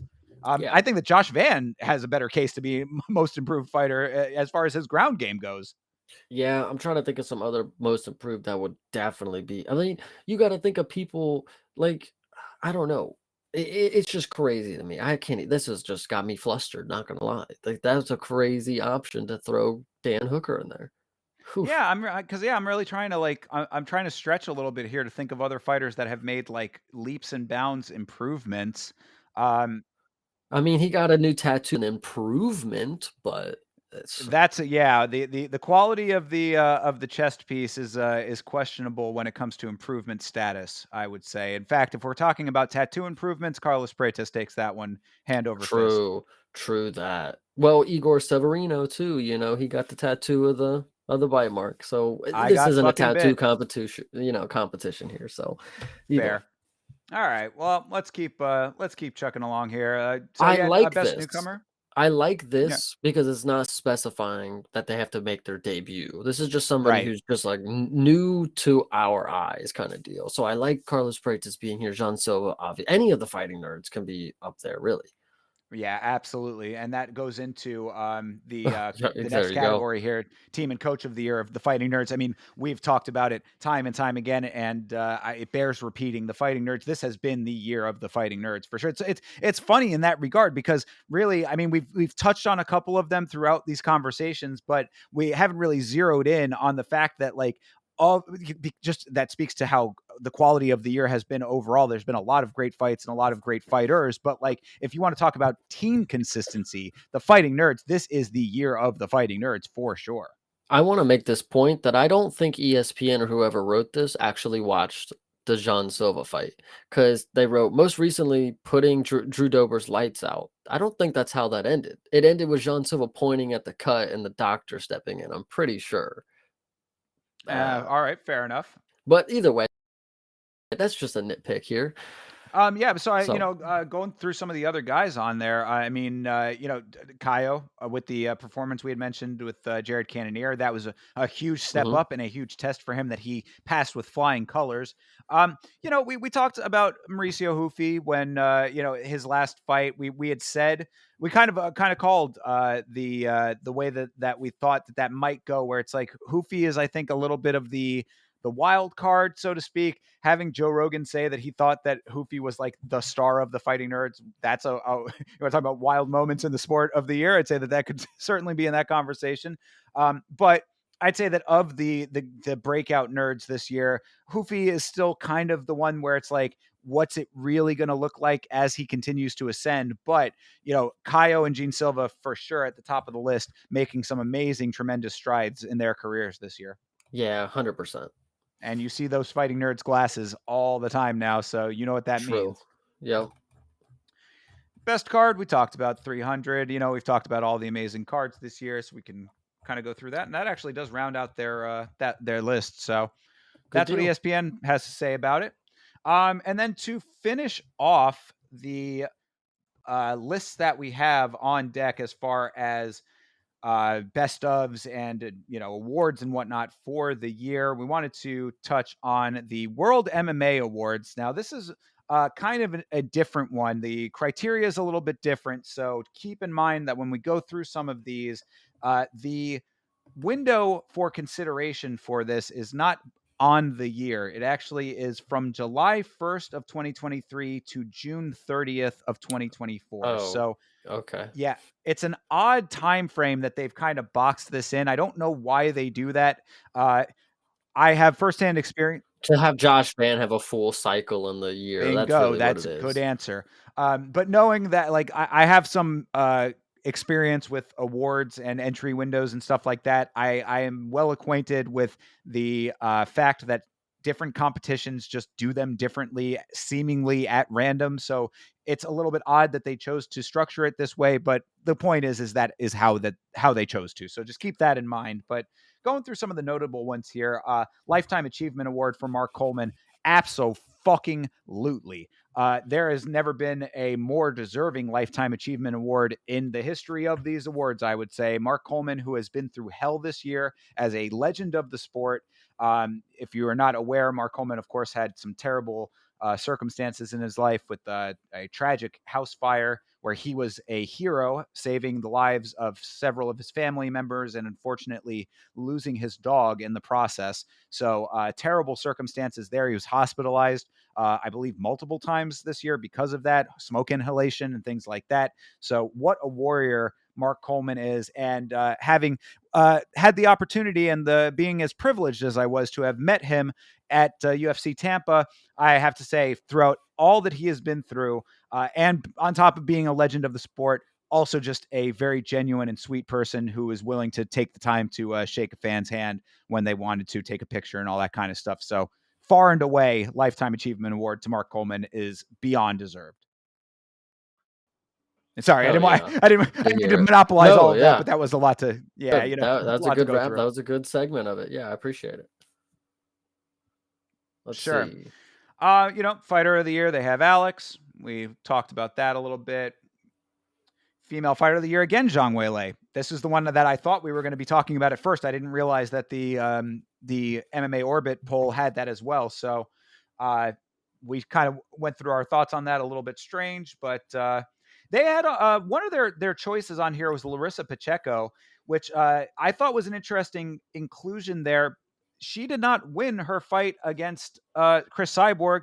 I think that Chris Cyborg might have been a good choice for that very reason. Larissa Pacheco was a longtime foe of Kayla Harrison, and I believe the last person to beat Kayla Harrison. So, just an interesting note when it Yeah. comes to that. Well, I mean, Raquel Pennington is a pretty crazy name to be on any list, but if you consider the timeline, sure, didn't she just win the belt? Like, whatevs. Yeah, and actually, if we're going through some of their choices here, let's backtrack real quick to the male fighter of the year choices. Oh, Uh, Pantoja. Yeah, because I was going to say there were some interesting choices on here. I didn't mean to gloss over that. So yeah, Pantoja on their list, and then Renan Ferreira on their list. How exactly? I mean, granted, he had been running through a couple of guys, in the PFL, but I mean, he got soundly defeated by Francis Ngannou. So that's just an odd inclusion to me. That wouldn't have happened yet, I don't think. Oh right, yes. I Come I on go now. through that whole thing of saying when the window was, and I don't even remember it myself. So okay, yes, maybe it does make more sense in that capacity. Sure, my Yeah. bad. You are correct, Chase. Yeah, Thank you for so keeping me on yeah, point. same thing with Raquel. She would have been champ at the time, reigning for the whole year. Yeah, and then I guess that makes more sense for Larissa Pacheco as well. So Yeah, okay. all right, egg on my face yet again. Put it on the fail compilation. But yeah, I mean, Alright. even within that capacity, you still think Raquel Pennington kind of a little bit, I mean, the fight with Myra Bueno Silva was good, you In know. that timeline, you could have had Alexa Grasso. So, Yeah, right. Good point. I Good mean, point. So whatevs. yeah, whatevs indeed. So breakthrough fighter of the year for their list. They had a couple of interesting ones. Anatoly Malakin was I believe that's one championship. He had been racking up some good wins, so I think that that's a deserved inclusion there. And I do appreciate. I think that that's also something just to note in general on here is that I do appreciate that they are going out of their way to be inclusive of other organizations. So it's not just all UFC because that's the organization that everybody knows and watches the most. Yeah. So shout out to them for that. Yeah, Benoit's kind of a crazy choice because right around this time, I mean, even if you go back, he would have still been knocked out by DP, I think. Is that in that window is a good question. I don't remember exactly when that I event mean, would have been well, in if you comparison to this. I think if you go back to June and just a year ago from like just go back a year from June, I think is what the window was, or July and go back a year. I think Dustin Poirier still would have beat Benoit at that time, but I don't know. I could be wrong. Sure. I mean, at least ascending to the ranks of being able to have that fight not be completely out of the question, I guess, makes a little bit of sense there. Ian Gary's a pretty good choice, Yeah, giving the extension to him. Honestly, I'm surprised we didn't see more of him in the other polls. So sure. Yeah, I mean, he did have some pretty good wins that would have made sense for that. Their breakthrough fighter of the year was Tom Aspinall, which I mean, even based on the time frame, does seem to make a good amount of sense. He would have been coming off of the injury, coming back and showing that he was just as fresh, just as game. So I'm not mad at that. true. All Yeah, right, this would moving he on. would have Oh, won sorry. interim and no, yeah, he would have just won the interim and he would have just been holding it for that amount of in that window kind of deal. For sure, for sure. So yeah, moving on. They have, which is this is also very strange to me that they have it broken out as international fighter of the year. When I mean, if we're talking about national versus international, I don't know how they're quantifying that. If Tom Y- Aspinall is your, you know what I Yeah, mean? Like, is so he also on that list? where's the national for Forbes? Like Right. what's that's is it the USA? So this is excluding the Americas or like Canada? Like where, who knows? So Well, and international is also kind of to funny. yeah, and to be clear, the MMA Awards is its own body. This is just Forbes reporting on it, so I just didn't want to have those be equated. But True. um, yeah, but so for the MMA Awards, yeah, like what are you exactly basing that on? If you've got this entire list is international on the breakout True. fighters, Yeah, I mean, I guess those are well, Diego, that's nowhere near, England or Ireland or France kind of deal. I don't know. yeah. How far national are we going slash international? I guess it's like they're looking at hemispheres perhaps, but then Ilya Taporia is on there, Yeah, which Ilya, Zhang Weili, Suzuki. I'm sure that's somewhere in Asia. yeah, yeah. Oh yeah, well yeah. Yeah, Shihiro Suzuki is a Ryzen guy. I had looked a little bit into him. So Um, where's Kai then? What the heck? He would have been right. balling at this time, wouldn't he? Sure. Yeah, absolutely. Yeah, most definitely. So yeah, these choices just seem a little bit odd. You got Ilya, of course, making making sense, and Jack Della. Even Jack Della does seem a little odd to me. I want to at least put this out there because I don't know if I've said it on the show before, but I I believe that the amount of glazing slash hype around Jack Della Maddalena is going to be taken down a peg in this coming year upon his return. I'm not a hater. I think that Jack Della is a fine fighter. I just, based on the performances that we've seen, now you have the fight that, is in the running for comeback of the year, which, I think Chase gave to was him versus Gilbert Burns. Which I think I also kind of said was made sense for that as the with that criteria, but that is a fight that he was down a good amount, and then the fight before that was against Kevin Holland, which is a fight that it might be somewhat of a spicy take, but I stand by it that I think that might have been a slight robbery there. Yeah, So I kind of agreed on that night of that one too. exactly. So I'm just saying, it's not a hate thing. It's just looking at what I'm seeing. I see a lot of support for Jack Della, and I want to be on the train with all of you guys as well when it comes to that. But I'm calling it how I see it here and now. I think that the Jack Della hype might die. It's either going to go one or the other way. It's either going to go very, very far down. It's going to be completely wiped out, or it's going to be like, oh wow, he really is the breakout guy. But I don't see it going Yeah, that way. 100%. I agree. So yeah, and then the last one on their international list was Zhang Weili, and again, she had fought twice within that window, I believe. So Yeah, just but one of seems them was odd. pure. I mean, both of them in a sense were pure domination. So and to make the list up there with male fighters, that's pretty big, honestly. Sure, I can fuck with that. Uh, all right, their fight of the year was Max and Justin. We've talked about that a whole Well, bunch, but the thing that I want to mention is that Dustin and Benoit was definitely in the window if they were fight of the year. oh, good But good why point. was that fight of the Yeah. year? And in my opinion. Like, why would that be nominated? That wasn't really the fight of the year, in my opinion. I mean, Dustin kind of just smoked him, Yeah, like the first round was competitive. I think Benoit was winning, but at the second round started and it was over before you knew it, kind of sure. deal. So And they've got Alexandre Pantoja versus Brandon Moreno. Would that have been three? that That was a was good three, I one. guess. That was Oh, the the second second one. one. Okay, yeah, yeah. So, was Or that three? I think that might have been three, right? No. it might have been. I think, yeah, if there was Yeah, I three, it think would yeah, have I think been, it's got to be three. yeah, So the yeah, decision. yeah, yeah. And that was a fantastic fight, so that certainly deserves some recognition there. And then also Dan Hooker versus Hooker and yeah, that was a Turner. great, great fight. So I actually I do kind of like this list.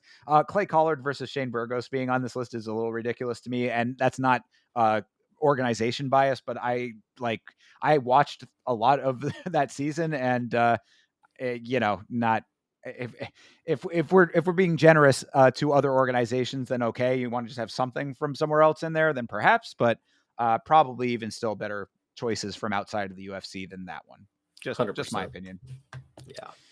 All right, knockout of the year they're given to Max in the BMF fight. We've talked about that a whole bunch, but a Bryce and couple, Josh yeah, Emmett. Oof, that was a crazy one.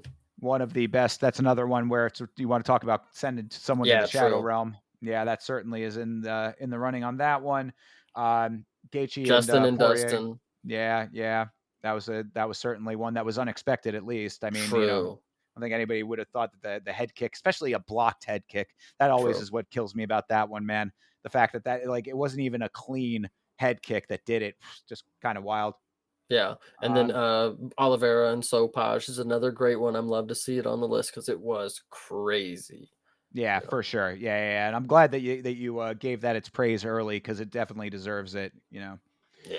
And then I don't know about this Levi Cariel versus Matthew, and I don't even know. Rakatanadra. Yeah, that one's tough. I'm sorry, Yeah, I man. was gonna say thanks for the attempt, but I guess maybe we should go back and watch that one. That was a head kick knockout at Brave CF 74. So. Uh, Mokayev's home. Yeah, Nice. yeah, the new home of Muhammad Mokaev. So, maybe that's one worth going back and checking out in your leisure time while we're waiting for fights to start back up. True. All right, submission of the year: the triangle armbar by Diego Lopez over Gavin Tucker. Certainly one that deserves to be in that conversation. That would have been within that window. Volkov and Tai Tuivasa was I think, submission of the year for this period.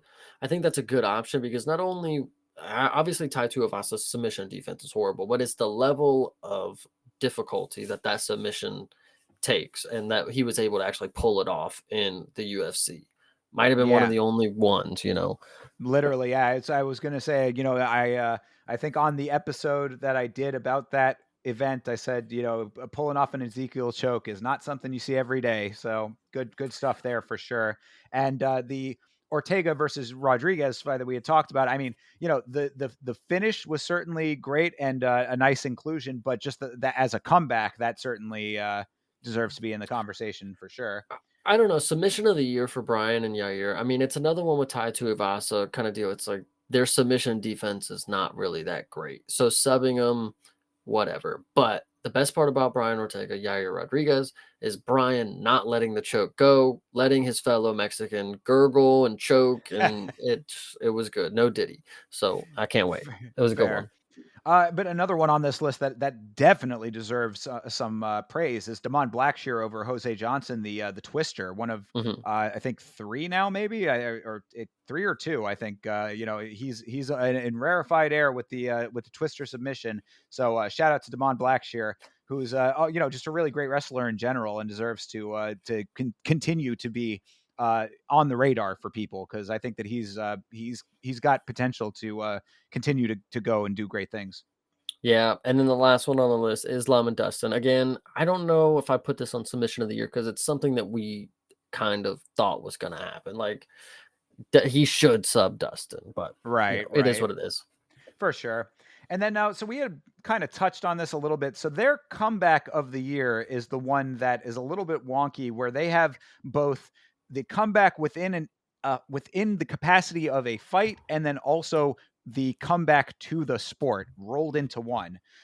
So their winner was Tom Aspinall, which, if you're looking at the comeback to the sport aspect of it, I guess makes somewhat of sense. Had been injured, came back again, proved that he was still everything that people thought that he could be. So his other competition in that regard would have been Jose Aldo, who at the time was looking pretty goddamn fresh in his comeback fight for sure. So good choice there, I guess. But then it's like you're rolling that in with actual full on fights. So it's just an odd kind of combination of all of the factors on this one.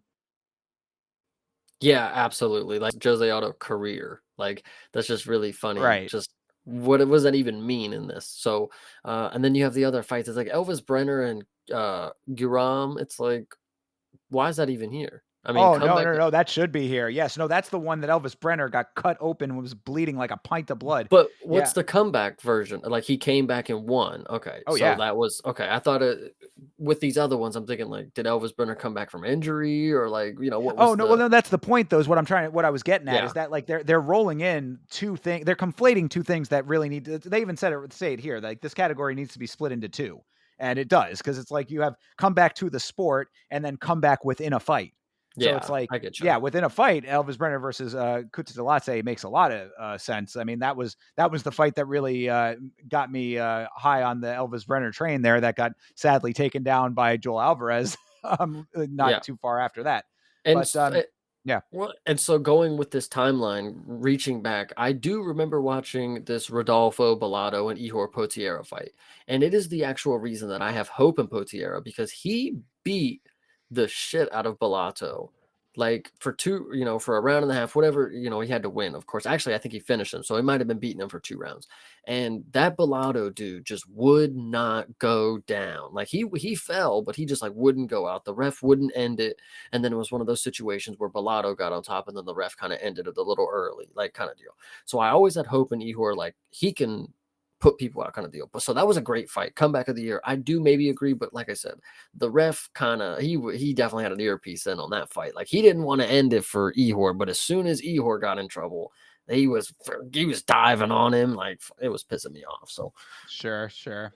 So, an odd combination type list, but I don't think terrible choices on it. yeah, Upset of the year. They're saying Sean Strickland over Israel Adesanya. I would say that absolutely yeah, tracks. Yeah, that was one of the biggest upsets in the history of the sport. I would say at the time. So, obviously Israel Adesanya in context now is a little bit different, but at the time, shout out to Israel Adesanya for still remaining as active as he was at that time, because that was the whole thing, was that it was supposed to be Dricus. They had set the whole Dricus fight up with their little in-ring confrontation. My African brother, what's up, my anyway.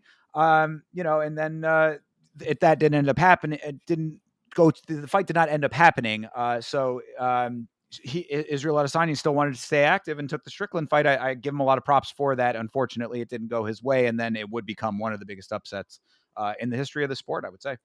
yeah. I mean, actually, not even just upset of the year, but it really just it threw off the rest of Adesanya's career. So like, it really upset his career. Upset of the career right there is this fight right here. So Yeah, you make a good point, because it certainly did change his trajectory thereafter. Other options on here, Dricus versus Rob Whitaker. Yeah, I mean, I think that at the time, again, a lot of people, this was really the point in Dricus's career that he still is to a certain extent. He's just one of those guys that just gets consistently counted out, like on the reg. I mean, like, and yeah, it was certainly apparent here because everybody was seeing him do his thing leading up. This was also just after the nose surgery, so he back in the day, if you recall, before he had his septum surgery or whatever, he used to have his mouth wide open a lot, breathe very heavily during fights and whatnot. So that was a big tell that people thought he was getting gassed early and stuff. There was a lot of people thinking that Dricus was flash in the pan kind of guy, wasn't really cut from the same cloth as some of these other guys. I would say that Dricus versus Rob is a good inclusion on this list. yeah, 100%. Especially with the timeline. I mean, you have Neil Magny and Mike Malott being in this timeline. We talked about it. It's not an upset in our opinion because Mike Malott, we just know is not that great. So whatever. Oh, Vince But St. Preux. Or go ahead. in Yeah, hindsight, so no, yeah, only, and I'm yeah. just going to add in hindsight now is only that note. At the time, Mike Malott was undefeated too. True. And another one that I think is weird because I don't really remember this fight, and I think of like, oh my god, this was a huge upset. Was OSP and Kennedy? Like I don't, that could just blow right off my radar. So I don't know why it's on the list, in my opinion. Yeah, no, I'd have to go back and rewatch that one because it's not one that stuck out in my brain either. But I did see Anakin throw it in the chat earlier, so Hmm, probably something to revisit on that one. 100%. So, yeah, all right. So now getting out of the categories that we've already covered in other lists here, we've got some categories that are unique to the MMA awards. And these get a little bit weird because there's only so many people to choose from in some of these. So we're talking about things like this one here. This is commentator of the year, and it went to John Anik, which is perfectly fine because John Anik is the fucking man. Much love for John Anik. But your other nominees were Brendan Fitzgerald, John Gooden, Laura Sanko, and Sean O'Connell. I mean, I think that it's like your pool is always going to be somewhat in the same realm unless there's some like breakout star in the commentary world, right? I mean, like, Nah, I mean, I'm looking at this list and I think commentator of the year and John Anik wins. I'm like, okay. And then I see Brendan Fitzgerald. It's like Laura Sanko. I'm like, okay, well, where's Bisping? And then if we have sure. Sean O'Connell and John Gooden, where's Dean Thomas? Okay, if we're just throwing in people, where are these guys? I don't know. Michael Bisping, I think they have him in the next one as analyst of the year, so I guess they classify them different. But Laura Sanko's just as much of a commentator as Michael Bisping. DC, you could even throw him in there because he does the post or the weigh-in shows. Like, I Well, mean, he's commentary and I, making and I something. But I also think that gets to the point of what I'm trying to say here is that like it's like if you have these people that are just staples of this field, it's like it's going to be kind of a somewhat of a revolving door. I would think it's like if DC is not nominated this year, then either the year before or the year after, I would think he's going to be in the Yeah, conversation, and it's just going to keep swirling through some of these same people. So yeah, Senko being included in there, I think that she makes a strong case. She's a person who worked very hard to get to the position that she's in now, and I think she does just fucking fine. So I think that if not this year, then it would be very much warranted coming up for her. yeah. So going into the next one, analyst of the year, like I just said, Mhm. Michael Bisping was the winner. Dean Thomas made his name onto the list. I didn't even see that. Shout out him. Listen, I brought his name up, and I'm glad other people knew that he's real. Dan Hardy, I disagree. 100%. This dude needs to not be on the analyst of the year list because I listened to him and it's just not good. It's not fun to listen to. Paul Felder, another fun one. But if you're gonna have him, you got to have Dom in there probably because he's just. I think him and Paul Felder are like on evil, even in my book. And then I don't know the last guy, Saif Saeed. Yeah, Saif Saad. I don't know what promotion he does He analysis must be for. good as fuck though. We might have to go tune in. Like shit. Well, this is what I'm saying. I appreciate that they go outside of just the UFC. So it's like there are a lot of other organizations with some really talented people in them that deserve these recognitions. So that Yeah, speaks to just there not being enough hours in the day to consume every single piece of MMA content on the planet. But support the show. Maybe we'll get to that point. you know. 100%. But yeah, and again, I think this is another one basically the same comment that I made from the last category applies here. That it's like if you don't see Dom this year, then look 1 year back or look 1 year Yeah, forward. 100%. Moving on though to coach of the year, they have Plinio Cruz as the winner. Of course, that's Alex Pereiro's coach. Some decent competition here, at least in the sense of Eric Nixick being in there. That's a dude who I think is one of the best coaches on the planet. So I like seeing his inclusion. Tim Welch within this window kind of makes Yeah, I sense was as just well, gonna I say guess, it right? has to be within this window because it kind of Right. fell off after he lost to Marab or whatever. But Well, even that's a good within the, choice. the loss to Rob, right? I mean, like the coaching that he was doing between rounds was questionable to Yeah. some people. Yeah, I'm trying to think. I don't know who the coach is for the Fighting Nerds, but he needs to be in here. Maybe he is. I just don't know his name. Francisco Grasso, is this Alexa Grasso's relation, or is that I no? don't think so. Yeah, I didn't think so. But and then Marcos Parumpa Damata. Okay, yeah, I don't know these guys, so they might be good though. Yeah, and we got to, this is stuff that we can expand our horizons on a little bit more and maybe become a little bit more educated on over time. Yeah, But we can only go with what information we have at the moment. and then this next one we might not know too much about really. So trainer of the year, Couldn't really Yeah. give too much insight. Yeah, yeah, it's a good point. I mean, this kind of goes a little bit deeper into like these are like the type of awards when it comes to like trainer of the year that I think is more specific to the fighters themselves than like people at our level would be really aware of. So, shout out to all of these people who I'm sure are all very important to the people that they train, but it would be outside of the purview of what we would be aware of. I think. Yeah. Gym Gym of of the the year. year. Yeah, Yeah. I feel like we've made that pretty clear with how many times we've said that the fighting nerds can be on all of these lists, but, you know. Yeah, as they say in the article here, that Yeah. fighting nerds being a no-brainer is exactly that. So, Yep. all of these guys, yeah. I mean, yeah, it's like you kind of put him in his own category to an extent, but it's like Carlos Praetus, also a fighting nerd, like Yeah. so it's just a powerhouse right now going on over there.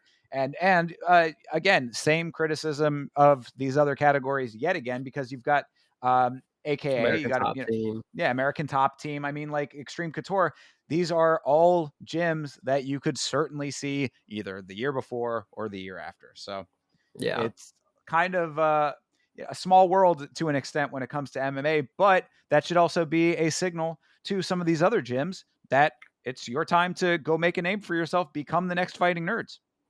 100%. Yeah, you can be shot right to the top if you do it right. Exactly. Graduate some guys really, what about who was it?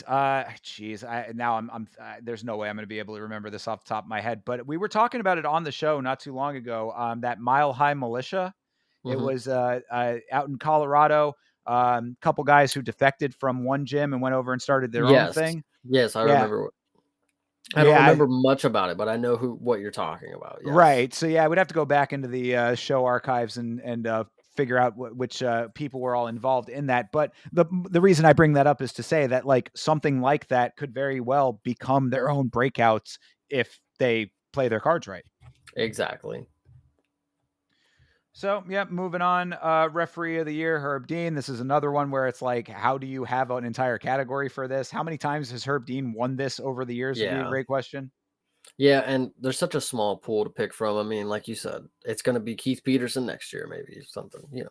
Well, hopefully not, considering he's been screwing up a good amount lately. But you Well, know, and this would have been in a window where Mark Goddard was screwing up, Sugar Sean and Aljo. So yeah, they all have their own issues, especially if you just, in hindsight, we can make a list of whenever they fuck up in a sure, right, whole and year. Like, yeah, and also right, and I mean, it's of course if you're going to go fight by fight with these referees, you're being a little bit hypercritical, I would say, because of how tough of a job it is. So a little bit of leeway there as well, but all fine choices. Mark Goddard, Jason Herzog, Mark Smith, yeah. and Keith Peterson. I mean, these are household names as far as the refereeing game goes, if you follow this sport. So all fine.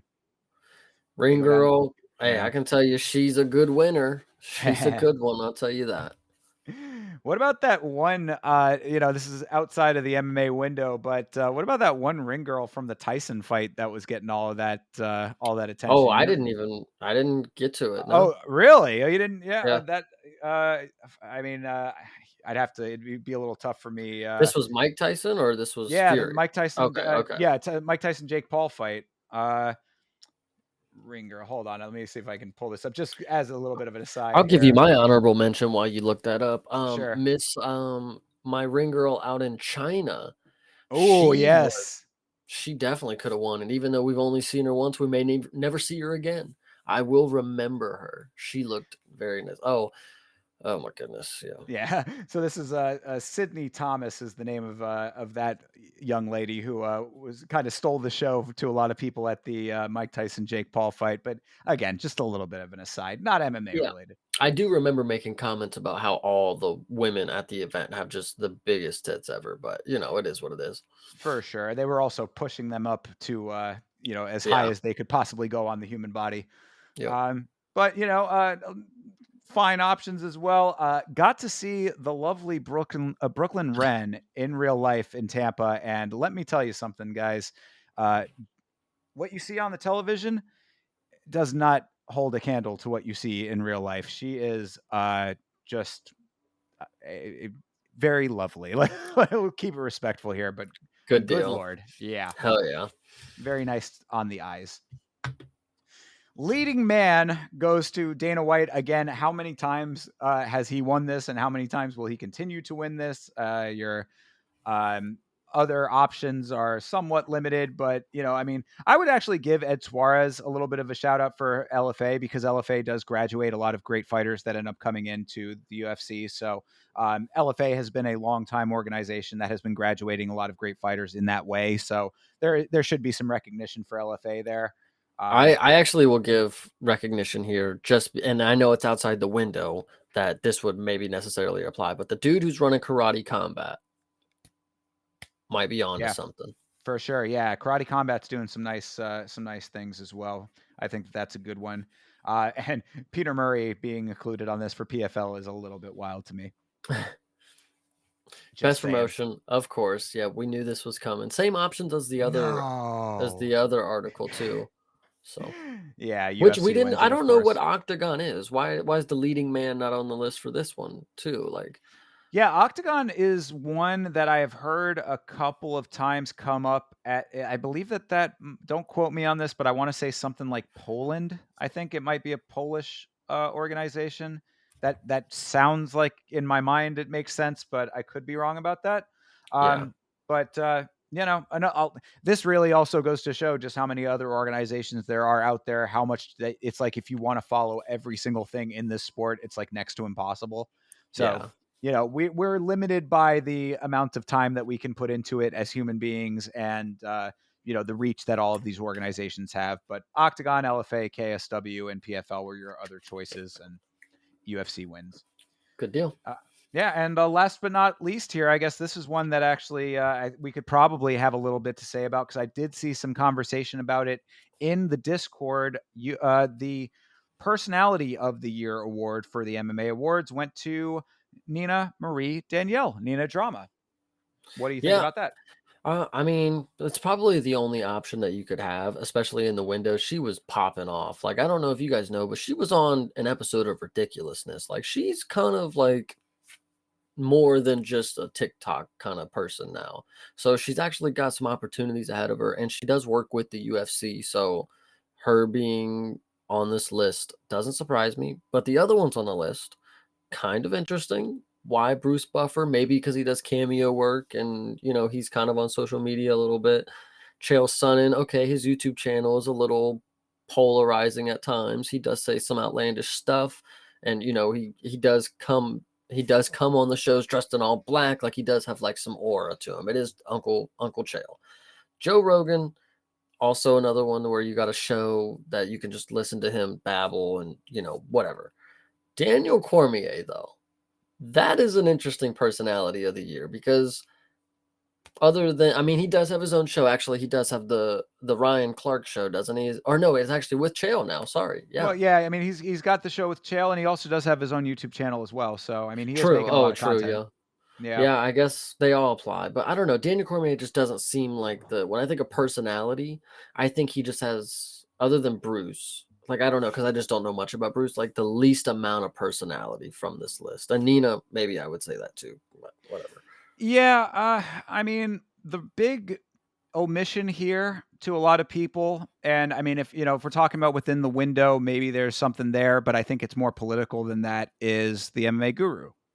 Yeah. I think that it makes a lot of sense to include the MMA Guru. I mean, love him or hate him, he is very influential, and I think love him or hate him is exactly why he is warranted on a list like this. He is a polarizing figure in the sport that drives a lot of attention, and he's a hardworking creator. So if he's not included now, it would be, I think, very unfortunate if, for political reasons, he is not included at some point in the future. And again, I'm not even a huge fan myself. I don't consume a lot of his content. I think he says some very off base things a lot of times just for the sake of being outlandish. And even sometimes if he does have those opinions, then he is an asshole. I Flat out. But you can't yeah. knock the hustle. Sorry, go ahead. I think what is also crucial to note about your point and to add to it is at this time in this window, this would have been after Renato Moicano called him out in the post-fight speech. That's a good So point. the fact that he's not on this list is kind of crazy that they had to be like, well, Daniel Cormier can do like, whatever. So they didn't actually get, some lower level personalities. And I know you're not going to get some underground content creators, but like Guru's not that. So Right. I don't know. Yeah. So, I think that you should be seeing him on a list like this at some point in the future, and they would be remiss to leave him off.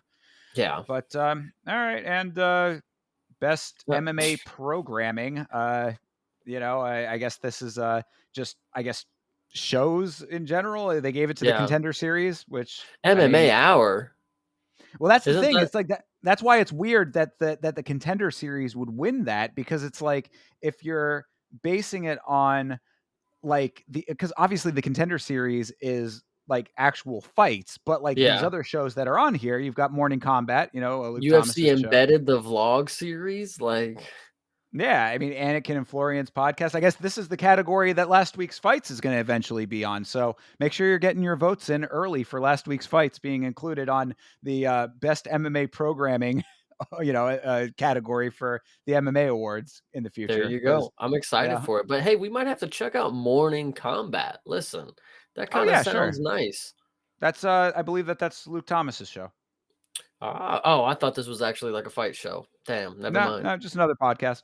Well then, Contender Series. Why'd you even if you're gonna add 4 podcasts? Why'd you add three podcasts and a vlog series? Why'd you add Contender Series? You That motherfuckers. right, that's my point. Is it's like it's yeah, obviously the Contender Series is going to win when you have a show with fights on it. Yeah, like, like, I mean, a more better I mean, okay, excluding the window, if you woulda had the Tough, right? You could have Tough on there if you're not gonna have podcasts, or you could have that rip off Hamzat and Armin Tough thing, like, you could do some fun stuff, like, let's go, man. We should try to see if we can find some actual episodes of that translated. That would be fun to like actually see if we can rustle up somewhere just to see what it's like. yeah, I agree, that would be dope. Yeah, yeah. Any of our international viewers out there, if you have access to that and can find a way to get that at least with subtitles, that'd be a fun thing to watch along with. And True. who knows if the international copyright police will come after us for that one? But I'd watch it on stream if we had the ability to. Yeah. And then MMA media source of the year, ESPN gets it over MMA Fighting, SureDog, MMA Junkie, and the Mac Life. These are all legacy brands at this point, so fine, I guess. Yeah, ESPN I getting it can get is, with it. I use yeah, ESPN every time I'm watching the fights, it's got the live yeah. stats, so And in context, I guess it's going to be somewhat interesting to see if ESPN stays as the outlet of record when it comes to airing the fights. There's talks of the contract with ESPN being, coming to its end at some point in the near future, and where the UFC is going to take their programming, if they're going to keep it on one network or if they're going to have it split up into multiples or if they're going to start their own thing. So for right now, I think ESPN does a pretty decent job. ESPN Plus, however, is a little bit iffy at times. Just saying. I think, when I'm thinking of media sources and I'm looking at these and, what I get from ESPN and I'm thinking in the future, at least excluding the window, I feel like a media source, not just for MMA, but for all sports is going to be these gambling apps, man. Like that you can look at anything on there and eventually they're going to have everything you need to, to formulate your bets. Why wouldn't they have the stats? They already have the live stats. Why wouldn't they have, anything that ESPN or these other places don't have like already? So That's a very astute observation, actually. I mean, with the amount of money that organizations like Stake are bringing in, and the amount of DraftKings, FanDuel, all of it, exactly, and the involvement that they already have in the sport, and especially when it comes to Stake having involvement in the broadcast space to an extent as well, being the primary backers of Kick, you could very well see an entire organization coming out of something like that at some point in the future. So, I mean, Chase is making a lot of sense with a forecast like that. yeah, I can see it happening, man. And then journalist of the year went to Helwani. Okay. Yeah. Bronstetter, Oscar Willis. Carlos Contreras, Legaspi, and Nolan King. Sure. Not too much. Yeah, exactly. It's I mean, like when it comes to MMA coverage, it's like Ariel winning anything is going to make sense, and then all these other people, I'm sure, do fine work. What's the first sentence mean on that? It's fitting that he's Canadian, and then it just goes on to not say anything Yeah, about yeah. why it's fitting. Good point. I don't know. why? Why is that? That is an interesting thing to have as the introduction to that. Yeah, it's fitting that he's Canadian. Moving on. Yep. No, yeah, I don't know why. That is an odd little non sequitur. Yep, Um, and it's funny to end on that too, like that. We got one more award, and it's like, all right, well, we're done. He's Canadian. We're good. Wrap it up. yeah, pretty much. But then, yeah, and then I mean, the Fighting Spirit Award they also gave to Mark Coleman, for the same reasons that I had laid out earlier. Leon So, Edwards, uh, distinguishing mental antics by what? oh, yeah. So I guess this is an interesting category here. I guess that they're Oh saying, my lord, this is like a little bit subjective, perhaps. But let's actually read through these. I didn't see the way Leon, that they were composure breaking that against down. Colby. Oh my goodness, I can't believe that.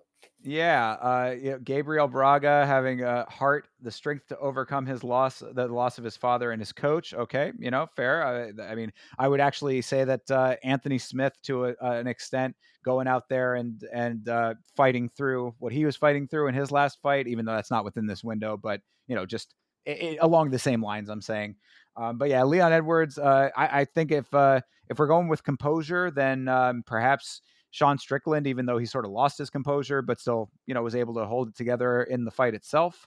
With Dricus, I guess that kind of makes sense. Jim Miller gets an endurance nod, the only fighter to compete at UFC 100, 200, and 300. I think that would have been a fine award to actually give out. Of course, Mark Coleman, for the reasons we talked about earlier, makes sense, but that is quite an accomplishment for Jim Miller. So nice to see him get a nod there. Yeah. And Thomas Paul, who I'm not familiar with, but he gets a nod for his resilience for successfully competing in MMA despite being deaf.